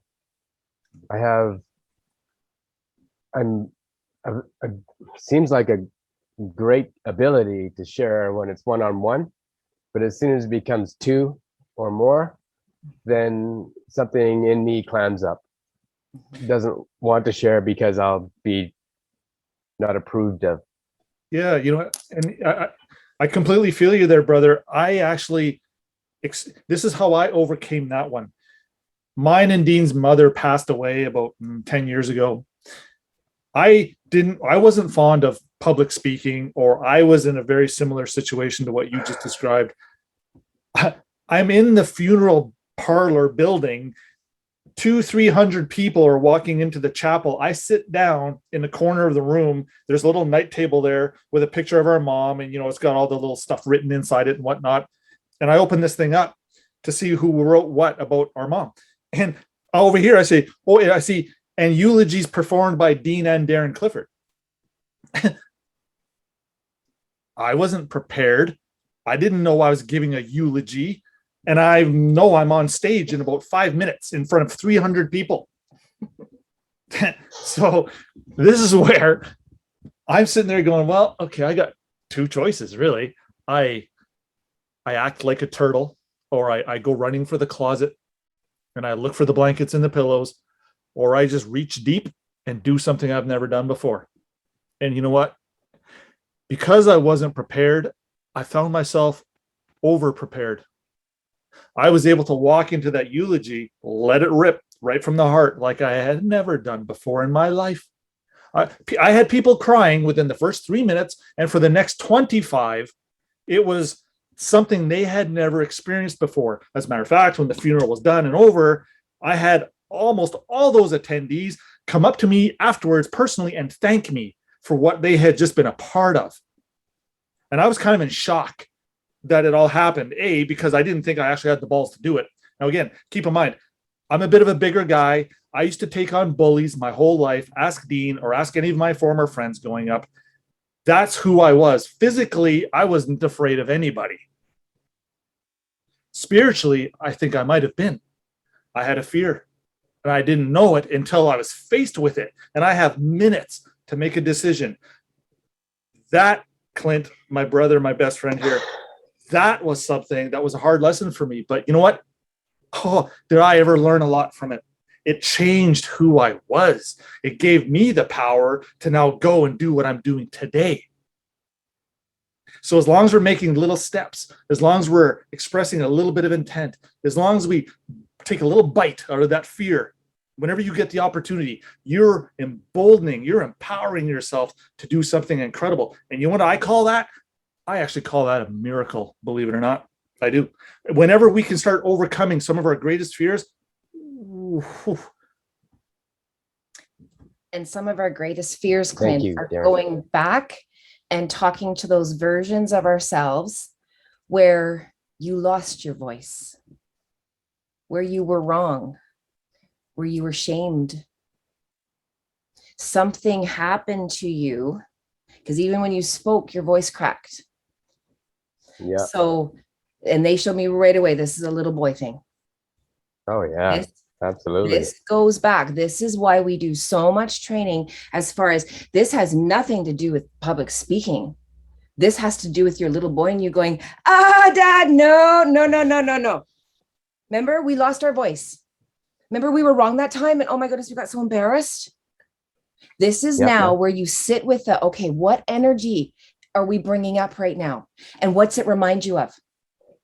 And we're going to take you. This is one of the spell breaker challenges that we give you. Notice where they take you. What version of yourself do you see? How old are you? What situation are you in? What happened? And what agreement did you make with yourself in that moment that is still ruling you to this day? And again, and where do I feel it in my body? Yeah. What were you going to say, Darren? Oh, I was just going to say, and usually, unfortunately, that came from a place of fear or survivor, right? That's usually what triggered that whole event to take place. And wow, has it ever haunted us ever since? And now actually our little you inside of us is actually kind of kicking. It's kind of poking at us saying, you know what, Dad, Mom, next time you have an opportunity to fix that, to cure that, I really hope you do. And if we don't, there's a bit of a letdown feeling, because again, we missed a chance. You know what, Clint, by the time you're done, my friend, you're going to be on a podium in front of a stadium. How does that make you feel? Talking about this. Yeah, there you go. First time I went to a meeting, Jody called on me. I do that, by the way. Oh, that's cool. I appreciate it. Absolutely. But Thank you again, both. this is the whole point. You know, if we set intentions for the best and highest good and the highest timeline of anyone who shows up here today, you know, for any that are watching, it's going, again, it made you uncomfortable, but look at the fruits you got. Just in those few little moments, by being brave just for a few seconds. Now imagine if you're brave for a few minutes, how the fruits will reward and compound. Right? So beautiful. Good stuff. Okay, so we're going to move on here just because we have a little bit more that we do want to share.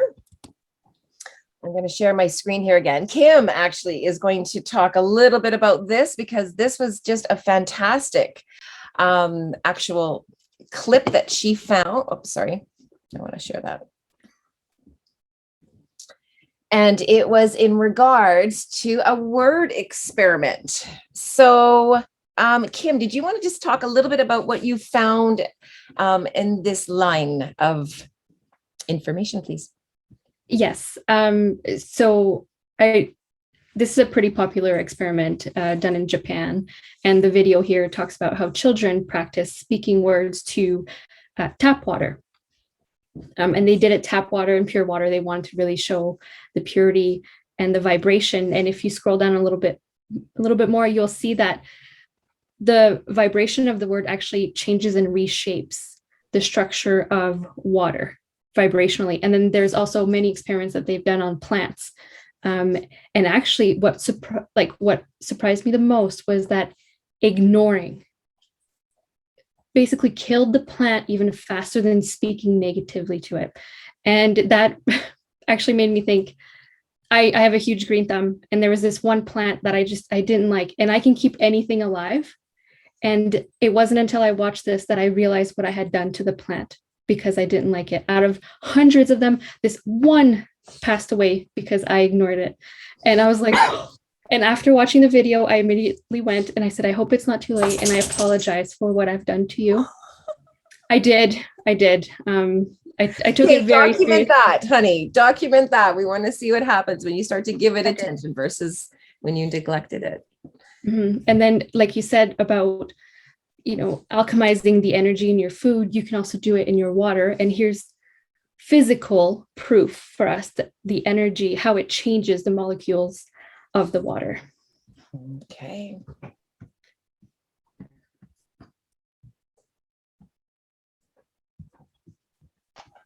Can I say something to Clint? In this experiment, Yeah, go ahead, brother.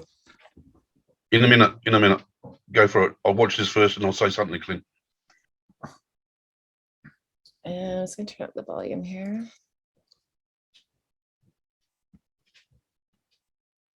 Dr. Emoto's researchers used a glass of Tokyo tap water, which seems to be unable to form crystals, and performed a test. Participants placed the glass in the center of their circle and sent gratitude to the water. Studying the water under the microscope, they started to see a crystal formation.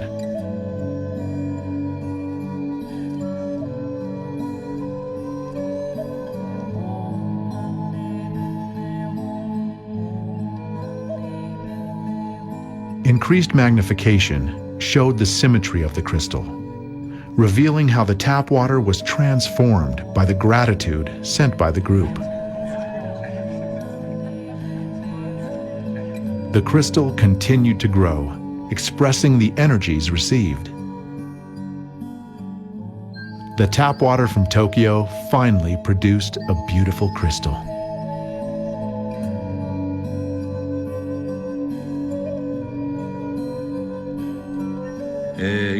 It was interesting to see children so completely astonished after they witnessed the difference in Tokyo tap water, before and after they sent the prayer. Their mothers were kind of skeptical before this experiment. But afterwards, they said, we really have to believe it.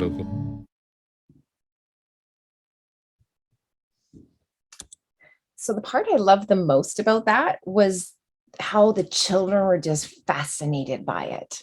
And can you imagine if we did more of these kinds of experiments? I remember the most, when I first started learning about this, I learned about these monks, and they had these fruit trees. And they had one tree that all of the monks would go around every morning, and they would say a prayer to it, all joining hands just for a few minutes. That tree was enormous compared to the other trees that were planted at the same time. I mean, amongst love, my goodness, can only imagine. But now imagine if we just start emitting energy. It's not like you have to sit there and you have to meditate for hours. No, even just the intention of setting, of clearing energy, or of charging it, or of sending someone good vibes or healing. You can even send energy to people who are not able to ask for it. And I mentioned this earlier. All I do is I connect with that person's soul, and I ask permission to be able to give them healing light. And the soul will either say yes or no. And whatever the soul says, you must honor it, because some souls do not want light because they're trying to go home. So we have to honor wherever a soul is. So I thought that was just such a great little 2-minute video that just speaks volumes. Well, I love the fact that, okay, we may not be full of Tokyo water, but aren't we about 80% full of water anyway? So break this down. Do you need a circle of friends to be around you holding hands for you to feel the benefits of intentions? Or are you just as connected to you? Are you capable of doing this for ourselves? I'm thinking we are. Have to be. Science just proved it right there. Thank you. Yeah, it's as simple as you saying these words to yourself. Love, gratitude, respect, honest. Don't say the words below. Well, you can say I love you. But you don't want to be saying things that are of a negative nature to yourself. They break down the cellular and ability of your cells. It's unbelievable. Here's another video. This is the one that Kim was talking about. So just give me a moment and I'm going to get this up and running. This is a great one.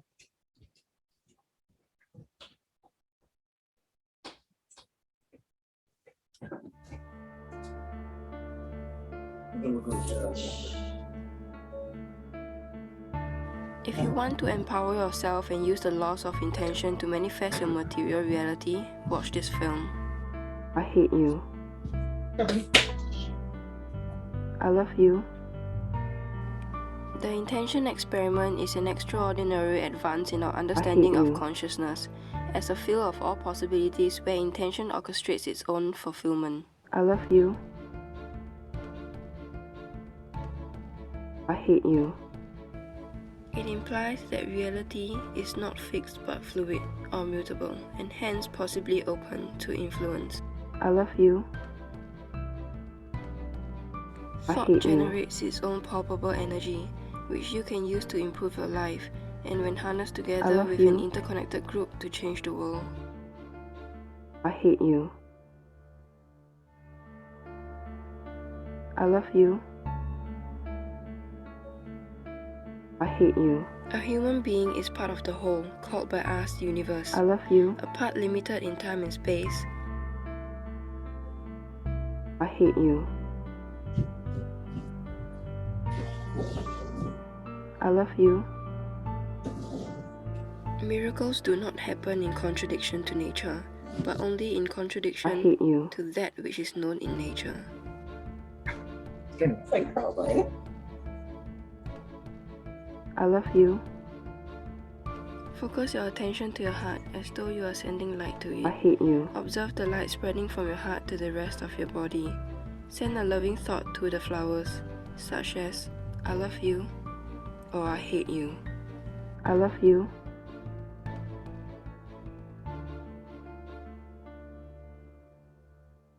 I hate you.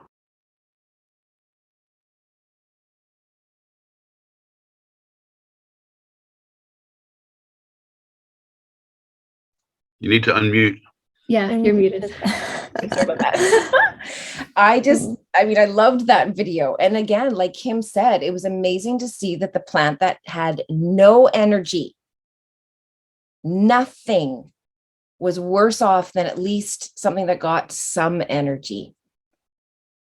Kim. Oh, sorry. They were very clear. I was like, download complete. Yeah, it was very complete. Yes. And that is why when somebody asks, how can you love someone who's hurt you? You know, how we say like in an abusive relationship, or your parents that were mean, and you're always, that is energy. It was just very clear. Where you have no energy, that's pretty much the lowest it can be. But even if it's negative, people can still, that is very important. That was big. Sorry. Thank you. Jazz, you want to go ahead and fire that one off at Clint you're mentioning? Yes, please. It was Chris, I believe. Was it Chris or Clint? Oh, for Chris. Oh, yeah. Sorry. Okay. Yeah, Go ahead. yeah. Clint, I've been sort of the opposite of you all my life. I knew something was wrong when I was 5 years old. When I went to my first day of school and was caned for speaking in the classroom, and from that day on, I knew something was terribly wrong. And I've always been vocal. I've stood in front of hundreds of people that have been through university, finished their time in their experience of their life of what they were learning, and I had to tell these 100 people and explain to them how geoengineering worked. The group was really split up, So I walked out in front of this crowd of 100 people. I left high school in first year, like first term of first year high school. And I did feel a bit of anxiety in regards to standing in front of 100 people that knew way more than me in textbooks, reading, and all the rest of it. But it actually gave out a seminar that didn't convince them, it showed them the true science to what geoengineering was really about. So once you see that you have a science and you can read what the scientists are saying, you have the knowledge within you to show others that it's true. And I also spoke on the radio for about 13 years in regards to geoengineering and a lot of other things. And in that aspect, I was talking to tens of thousands of people at once. But I knew within my heart that what I was saying was true because I studied it on my own terms. So I knew I was speaking the truth, and that's all I had to keep in my mind was I'm telling you the truth. And these 100 people, after I showed them what happened, they freaked out. You know, I think earlier in the presentation there was one video I showed these people at the end was from David Keith, who was the geoengineering front runner in United States, and it really stuck to them. And they were talking about how many thousands would die from what they were doing and spraying in the skies. And that I said to him at the end of this, I said, who do we draw straws on who are the people who are going to die from what they're doing in our skies? And that just gobsmacked them. That just finally flipped the half that didn't believe it to believing what this guy was saying. So I've never had any trouble in speaking the truth. And once you find something that is the truth, don't feel bad about saying it to 2 or 3 people, because you know within yourself you're telling the truth. So that's what I think to keep in mind, is that what you're trying to divulge to people, whether it's 3 people, 10 people, 100 people, what you're telling them, you know from within your heart that it's the truth. And that's the easiest way. And this group here, like Serena has stated before, has really calmed me down. So I'm able now to speak to people without getting angry, without getting, an abundance of, oh, they're not going to listen. I don't really care anymore, because I know what I'm speaking is the truth. And that's all you have to keep in mind, is the truth. I think that's beautiful, Chris. Absolutely. And, again, I love how you touched on the parks. I just wanted to wrap it around, because again, it's not about people agreeing with you. That's what we are learning big time. And it's not even necessarily about speaking the truth, because you can tell people the truth and they'll say the opposite. If they are not at a place where they can hear it, it is just completely irrelevant. And that's why I love where, if it's your truth, stand in that. That's the place where you have to come from. Because if you are trying to speak to people to get them to agree to you, oh, wow, you're in for a big energetic beating. Whereas if you just hold the space, no one can argue with you when you stand in your truth. There's just, the energy can't land anywhere. It's your truth. So it doesn't matter if they don't agree, then that's fine. And the real test of character here, loved ones, is when someone is in disagreement, when someone is opposing, when someone is acting in an offensive manner, how do you conduct yourself now? That's where a lot of the trainings and the teachings that we're trying to share from our experiences to you loved ones, it's vital, because in that moment of adversity, you're still going to be able to rise to the occasion, because like Jody has just suggested, and you or Chris are alluding to, once you know that power of truth, nothing will really waver you. Nothing will really bounce you off. At the very worst, okay, thank you, brother or sister, we can agree to disagree. However, allow me to proceed with what I've come to know or understand and continue. Don't let the negativity throw you off your game. Actually go into the game expecting, oh, I might run into a little bit of negativity, but I will be prepared, and I'll be sound, I'll be resolute, I will be strong, and I won't waver. And you'll find you will gain an incredible amount of respect for people Even though you may hurt some feelings here and there, but the fact that you were kind enough to hurt their feelings but do it in a loving manner is all I'm trying to say. Again, you can use the words in a positive tone of voice. You don't have to yell. You don't have calm and assertive. That's my favorite. There you go. It's the way we present and the way we receive. Be mindful of both of those elements, and you'd be shocked at the progress your plant is going to make. I found the radio to be the best because there wasn't anyone to slag me off other than the host. Yeah. And a couple of people used to ring in after and say what a nut job he is. But for 13 years, I just kept repeating myself over and over again. And the amount of people I found on the street once they realized I was that guy on the radio. That's what they used to say to me. You're the guy on the radio. Oh, wow. I said, yeah, I am. And they would say to me, we believe you. We believe what you're saying. And that just gives me more encouragement to keep speaking it over and over. And that's all I did. And that's all I do now. Excellent. Fantastic. Yeah, absolutely. awesome. And I'm going to tell you, Chris, if you're going to come down this path, I'm going to encourage you to build and polish your tools so that if you're sitting there speaking your truth, you have proof of this truth, that even if people are like, Chris, you're crazy, I don't believe you. And you end up getting this following behind you of people that just still do not believe you, even though you know you're speaking the truth. Getting to a vibrational frequency where it just doesn't matter. That is the key, where they're arrows trying to hit an airplane and you're the airplane. Don't lower your vibration.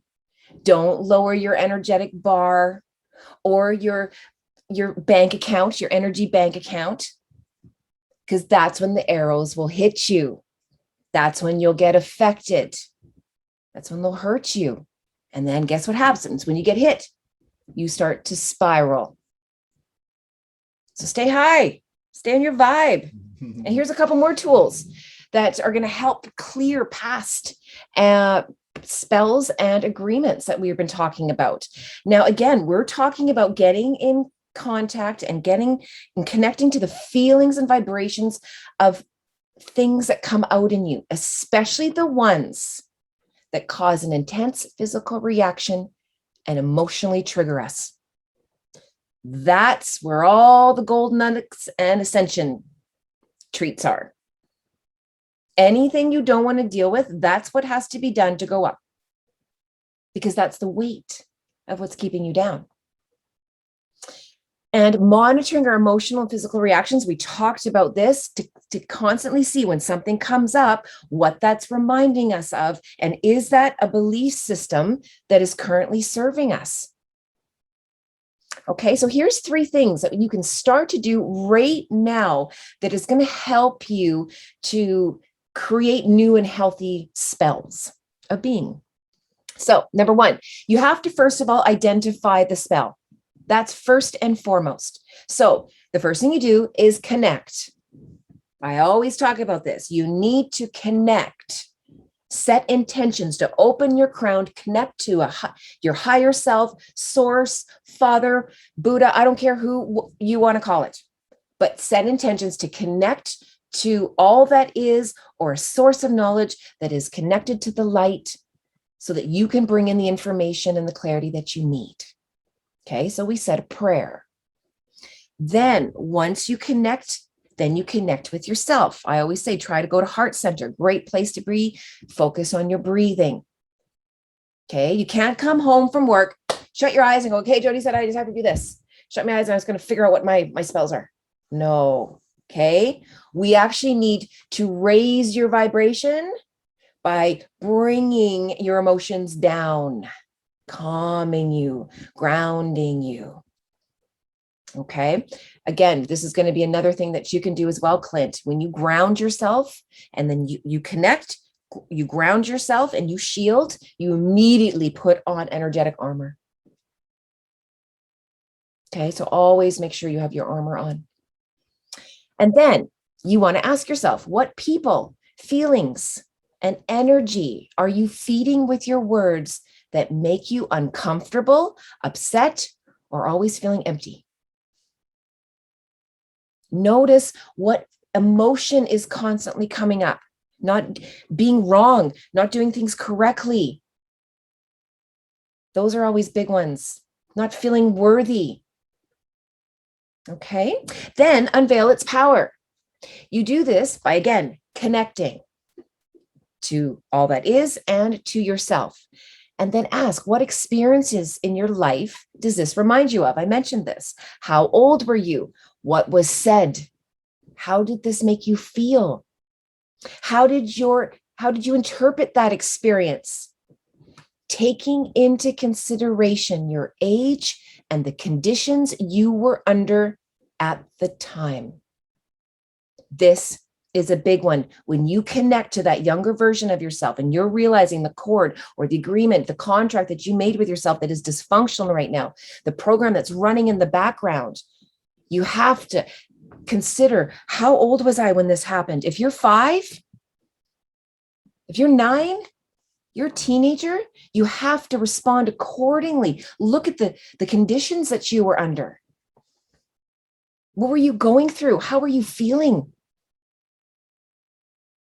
What was going on around you? And then what agreement do you remember making with yourself that you realize is currently running as a belief system in the background, mesmerizing you, trancing you to its spell?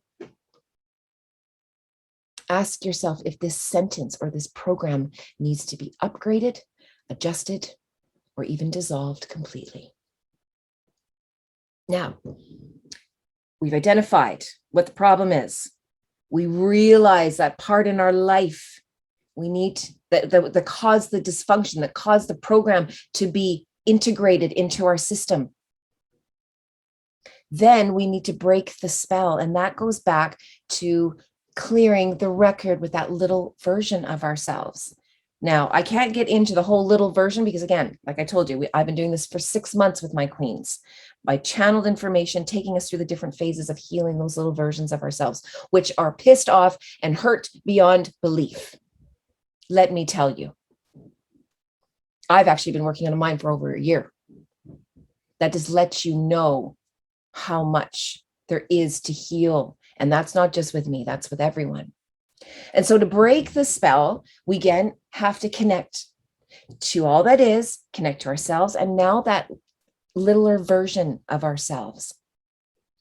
And this is when we need to go back and sit down with that version of ourselves and clear the record, set it straight, explain to that portion of ourselves, you were young. I can see why you felt this way. I'm sorry I left this with you. Allow me to help you see what I've learned since then. And how this belief system or this experience or what the survivor mode that we've been in, this program that running, we have to upgrade it because that happened to us when we were 7 or 9. And now I'm 30, 40, 50 years old and it's hurting us now. And I realize I left you with that. So I need to go back and explain that. That's breaking the spell. Going back and setting the record straight with higher vibrational spells. Higher vibrational spells break lower vibrational spells energetically, period. Done. That's all you need to know. If you're going to remember anything from this course, if you want to break a spell, a contract, an agreement, trumpet with higher vibrational words.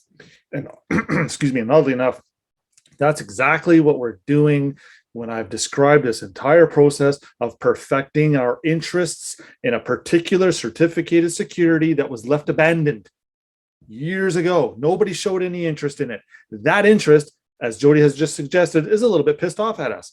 We got to go back and fix that, which is fundamentally the entire foundation to what I'm trying to bring to the table here and show everybody. It's funny how this ideology applies to so many different things.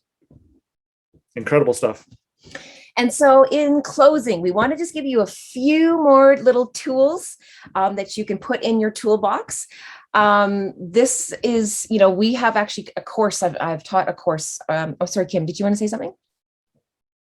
Actually, I think Ravina wants to share her experience, and we've been please. waiting. Sorry, honey. Absolutely, Ravina. Please. And then Jazz will get to you. Yeah, no problem. Thank you, Kim. That's nice. I just want to bring it back to the word experiment. And I did one a year and a half ago with my daughter. And it was the rice experiment. Was being shown at the time when actually I cooked the rice and I put it in 2 different glass containers. In one, I wrote hate and the other one love. And I asked my daughter to actually every morning for a week to say those words, mean word to the hate one and love words to the one that was labeled love. And you could see after day, the one that was receiving all these negative words start to become moldy and black. And the other one, nothing was happening. After a week, the same. And after a few weeks, literally becomes so black, and the other one, nothing. And someone could say like, well, it will go bad over time, and that makes sense. But why nothing happened to the one that was expressed love? So this made me realize the importance of word. Like, if that can do to the food what we're saying, imagine what that could do to people, to plants, as we saw. And these are just spoken words. How about the thoughts? Our mind is constantly listening to our thoughts, and we feel them. Like, our mind creates like an imprint or blueprint between mind and body, to the point that we feel and we think that what we think is actually reality, because we feel as reality. And then that will express in our behavior. And then will express in our reality. If we're going to speak and behave in a certain way based on that thought, in our surroundings, in our people that surround us, or environment, and we literally creating our reality. So how about we change that thought? So, and with the course or the learnings we've been doing with Dïevergent5 and intentions, I have learned even more. That was a lesson for my daughter, but was a lesson for me, the importance of thoughts. And literally our reality, our dream reality, it's one thought away. Literally one thought away. So yeah, thank you. That's all I wanted to share with you all. Thank you. That's all. That was a lot. That was very impactful. Very nicely said. Absolutely. Thanks, Ravina. Yeah, fantastic. And to have actually that experiment that was done live with one of our loved ones. That's pretty cool. Oh, that was fascinating. Yeah, Thank you. For sure. And Jazz, I think we have another question from you, or a comment. I will say something. I should just say something. I was going to say before, we were talking about how, how do you forgive someone? As children, it's amazing, the little kid, right? So between 5 and 7 years old, I moved to Germany. My family moved to Germany, but actually I moved with my grandmother, and my mother and father stayed in Macedonia. There was 2 years there that I was on my own with my grandmother. She worked night shift, and I pretty much looked after myself. And I would often go to kindergarten unannounced. No one's brought me, but I'm just there. Kids don't care. And I was just thinking about how tough I really was when I was a young kid. Even if I had fights with all the new kids that I met, we became best friends. That's what happens with kids, right? And I know it's something there, and I'm trying to go there to that little kid, but he was such a good little kid. I'm trying to get into the sort of parts where he was unhappy, or the pact he made, or the imprint he made to himself, But because that's a place for me where I felt strong, and this type of innocent energy that kids have, I guess, it got me through things. And I guess as we got older and older, that disappeared more so. You become more kind of an adult, I guess, or whatever. You're more relying on securities and things that you've put into place for yourself, false securities and so forth. But as a kid, you don't think about any of that stuff. So it's really, really interesting that all of it is there when we were younger. I can see so much of how a lot of the baggage I'm carrying is from that time. And it's interesting to have to go look back into that and maybe pop out the negative and the positive things that you remember from there to try and get that peace, you know. But I just wanted to say it's interesting how young children don't you know, hold grudges. And if we can't muck up in front of the people we care about, or we want to care for us, or whatever the case may be, then who can we muck up in front of? You know, I'm someone that's walked straight into a master's course, straight in. There's not many people I know that walk into a master's course. I got invited. I learnt English on postcards. I still have troubles, right? But I can communicate with this confidence. It's there. And most of that confidence comes from, I wanted to say this to the group, is when you're not scared to make a mistake, okay? When you're not scared to make a mistake, hold your truth, what you know it to be, but that doesn't mean someone else isn't going to show you more truth, okay? So, and if you do hold that truth, you will see the other truth from the other person, because it's truth, right? You're not holding on to anything. You want more out of it. And we just all need to get back to that, I guess, somehow.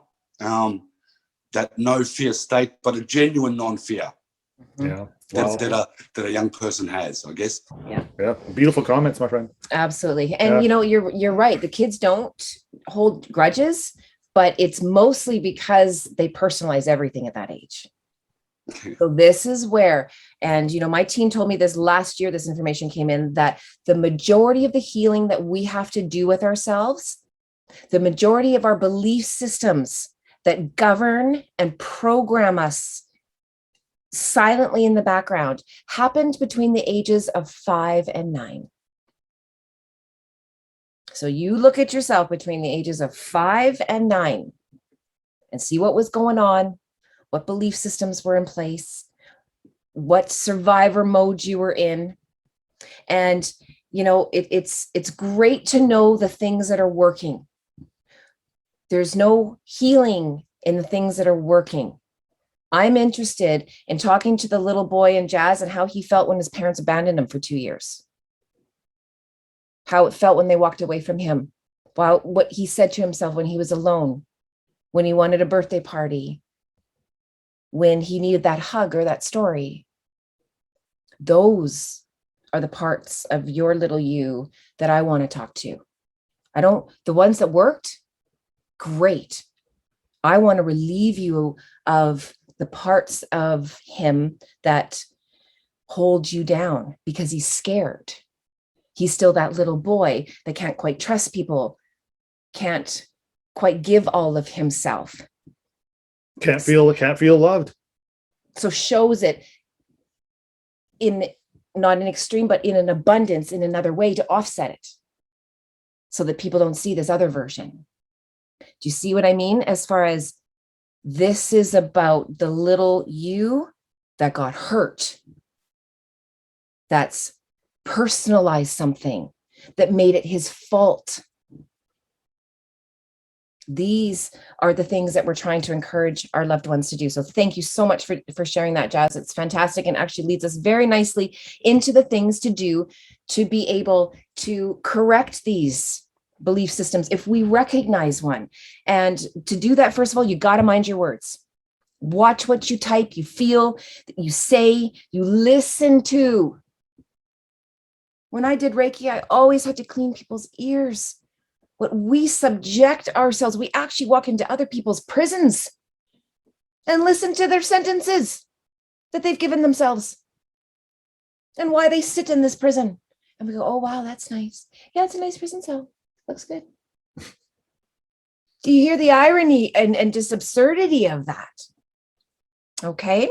So again, tap into the energy. When you are under a spell's trance, what emotions are coming up? Okay, so Jazz, just to use you as an example, when we think about that littler version of you, this is not about bringing up the good emotions. Now I want you to go back to that version of yourself, to that actual, they're showing me the moment when they left. And that's when I want you to actually feel that. What emotions came up? How are you feeling? Or sorry, how are you feeling your spells with things in your life that you don't want? So when you get triggered, Jazz, the next time I want you to do, is to, first of all, just stop what you're doing. Open your crown, ground, and get in heart center, setting intentions. I want to get clear on where this energy is coming from so that I may heal and release it when I have done so. Then, half the time when I was first learning this, I had to actually identify what feelings I was having. I would just get angry, but it's not necessarily the anger. That's the trigger. Now it's, what am I angry at? What is this reminding me of? It's the number one question you ask yourself, and immediately you're going to get a memory. It's usually one you've forgotten or that you just didn't want to remember. And please do not offend the little you in you and go, I'm not going there. Or I've spent enough time on that. Or that's not a big deal. Get over it. Please do not insult that version of yourself, or that little you is going to turn up the volume in the background. And it's going to get your attention, I assure you. Now, the second thing you're going to want to do is you're going to want to start setting daily intentions. Now, thank you, Ravina, for touching on this, because intentions are prayers, they're wishes, they're affirmations. They activate and get the universe working for you. And when you realize what you speak, think, and feel has an impact on your direct world, you're going to be very careful of the wishes and the hexes and the spells and the prayers that you put out. What are you asking for? Realize how you speak and then write down one intention every day using high vibrational words only, and repeat them a minimum of 3 times morning and night. You start all of your intentions with, I am in the process of learning. So write that down. I am in the process of learning. And now you're going to want to say high vibrational words. I am in the process of learning how to sit with my emotions and know that I am capable and able of healing and feeling and transmuting this energy for my best and highest good. Did you feel that? There's no negative words. There's nothing that brought you down. If anything, as you were listening to that vibration, it kept bringing you up and up. And if you take a picture of this little thingy with squigglies on it, it will actually take you to our Telegram chat. And this is where loved ones post intentions. Some of them post 3. When I said this, some are overachievers and they do 3 morning and night, and perfect. It's just a whole bunch of more prayers that are being sent out that are landing on the Earth's energetic field, creating more magic. Thank you. I regularly visit there to monitor the intentions so that if your vibration is a little off, or we can turn up the volume so we can start amplifying your request and your wish. That's where I work with you hands-on. When I first opened this chat, I was on there constantly. Now I scroll through, very rarely do I have to stop. And I have my queens that are always on there posting, constantly putting out beautiful intentions and dreams and wishes for the world. They will help you as well. So you've got some extra support even when we are not online. And then how you break a spell? Well, again, we have to alchemize it. And I've spoken about this before. If you want to change something in your life, you just need to change the vibration of it. You have to turn it up. Okay, that's the true definition of being an alchemist. Dolores Cannon, Earth is a school for mastering how to manipulate energy. Another way of saying that Earth is a school for mastering magic. Who knew we were in Harry Potter? Okay. So again, just trump the energy. If all of a sudden you say something like, oh, I hate it when that happens. Oh, remove that word. Okay. So you've just sent out a hex. It's going out. It's going to attach to something of that same vibration and bring it back. You just said you hate something. The universe is en route to bring you more of what you hate. So how do you do it? Trump it. Start with, I am in the process. Okay, so if you said, I hate it when people treat me like that. Ugh. I am in the process of learning how to hold my energy in a frequency where I always attract good and high vibrational people.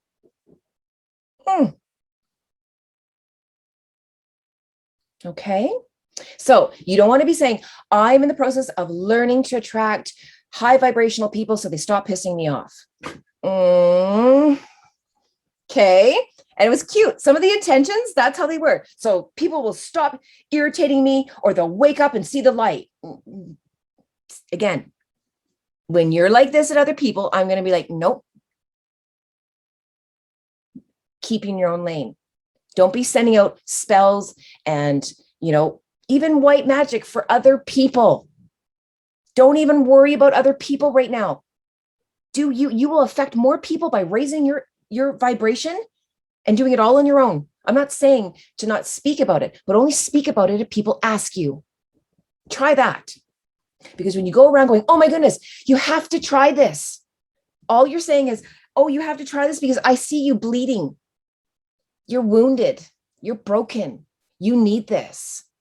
You're worse than me. Do you see how people would just go, who are you? You actually push them further away. Whereas if you actually just stay in your own lane and increase your vibration, you start to look different. You start to feel different. People notice it. You get your sexy back. Yeah, as you should. Absolutely. And then that's when people start going, what are you doing? What's going on? You look different. You talk different. Why are you so happy? And then it's not about going and correcting other people's language, but helping them understand. I'm actually starting to be very mindful of the words I put out, and I'm realizing that it affects me and other people. So I'm constantly going to be monitoring this. And even asking your friends, and if you don't mind, if you notice me say something that, is of a low vibration, or I could say with higher love words, could you let me know? That's activating them in a good way, where they are now rising to you because they're tuning into the frequency of what you're trying to do. Now we're talking. I think that's a beautiful way of healing people. Do you see the difference? Too many of us, and I was so guilty of it when I first got on my spiritual, horse, I guess you could call it. I was going around telling everyone, and people were getting upset with me. I couldn't figure out what was going on. Why? But I meant well. I mean good. But that was part of going and ripping people's Band-Aids off. But I have no right to go and rip someone else's Band-Aids off when I got 3 of the same ones. Shame on me. Clean your own house. Stop your own bleeding before you go and preach. That's not how it works. Okay. Excellent. So next week, we have part 2 of our equity and aliens. So this is Darren actually taking our Palladian Kindergarten School to the next level. Now, a lot of you are interested in equity, and this is where he spins in the Bible. We already have a whole page written on this, just tapping into the vibration of it. When I was doing the notes last week, all this came in. So I'm doing Bill's and I was doing Darren's. So I can only imagine what'll come in the next week. So that's fantastic. And we think what we're going to do, and again, I call it, we make planishes around here. They're plans, but they're heavy on the ish. So we are going to plan to do next or the following week. So not next Friday, the next Friday after that, where we're going to work on intentions. So we're going to go a little bit more into the power of intentions so you can learn how to write them and you can learn how to properly do your language, because it's no sense me throwing you onto the intentions page if you haven't learned the words. Now, the best way to do that is to go onto this page, which we're going to be posting on our Telegram KïnderGardën, and pull the top 10 high vibrational words that you can find. And that's your vocabulary for the next week. Any intentions, anything you speak, anything you say, those are the only words you're allowed to say. My goodness, loved ones, I can't wait to hear your experiences. Watch what that'll do. It will change your world. It can't help but scientifically catapult you to a whole nother realm. You'll notice your sleeping will get better. Like I said, you will look different. When energy starts to flow through you, you're healthier. You glow. Let's get glowing. And we only get glowing when we get healing. We get healing when we start feeling. Oh, it almost rhymes. That's pretty good. Okay, loved ones, do we have any questions at all? Or anyone that would like to add anything to it? Yes, Clint. I'd like to talk lawnmowers, if I may. Darren's your guy. Okay. Specifically, zero turn. Yeah. That's all I got to say, buddy. Oh, right on, Okay, brother. Yeah. Least resistance. Yeah. Go with the flow. Right? 100%. Right on. Oh, perfect. Good. All right. So we try to keep these at about 2 hours. But again, anytime him and I get going, we always go a little bit over time. But thank you for showing up. Again, we know that the school is starting a little bit smaller. We prefer to start smaller so we can drop information. And again, our school is where we start to plant our seeds. We're going to be throwing things at you because, again, we need to reprogram ourselves from what we have been taught. And a lot of it is around our spirituality. A lot of it is around us changing our vibration and ascending. They want us to be numb and dumb. We're a bunch of zombies walking around. Then we had a pandemic happen where all of a sudden we have a lot more time and it's bringing up stuff in us. And we started coming together. We started talking about it. And then as we started doing that and ascending, more information comes to people like this gentleman, where he's able to start using that energy for good. And then we start feeding that and start channeling more information in. And that's how we plan on healing the world and making sure the right people get in to help us do it. So thank you, loved ones. We appreciate all of your attention. We will post everything on our Telegram pages as well as our Facebook pages. You can feel free to join us on our Dïevergent5 Wisdom. We also have our KïnderGardën. We do have a strategic council that's on there as well. If you're interested, you can let us know on our pages and we will join you. All right. Until next time, loved ones, we will see you. Mwah. Love you all. Thank you, everybody. Bye, everyone. Take care.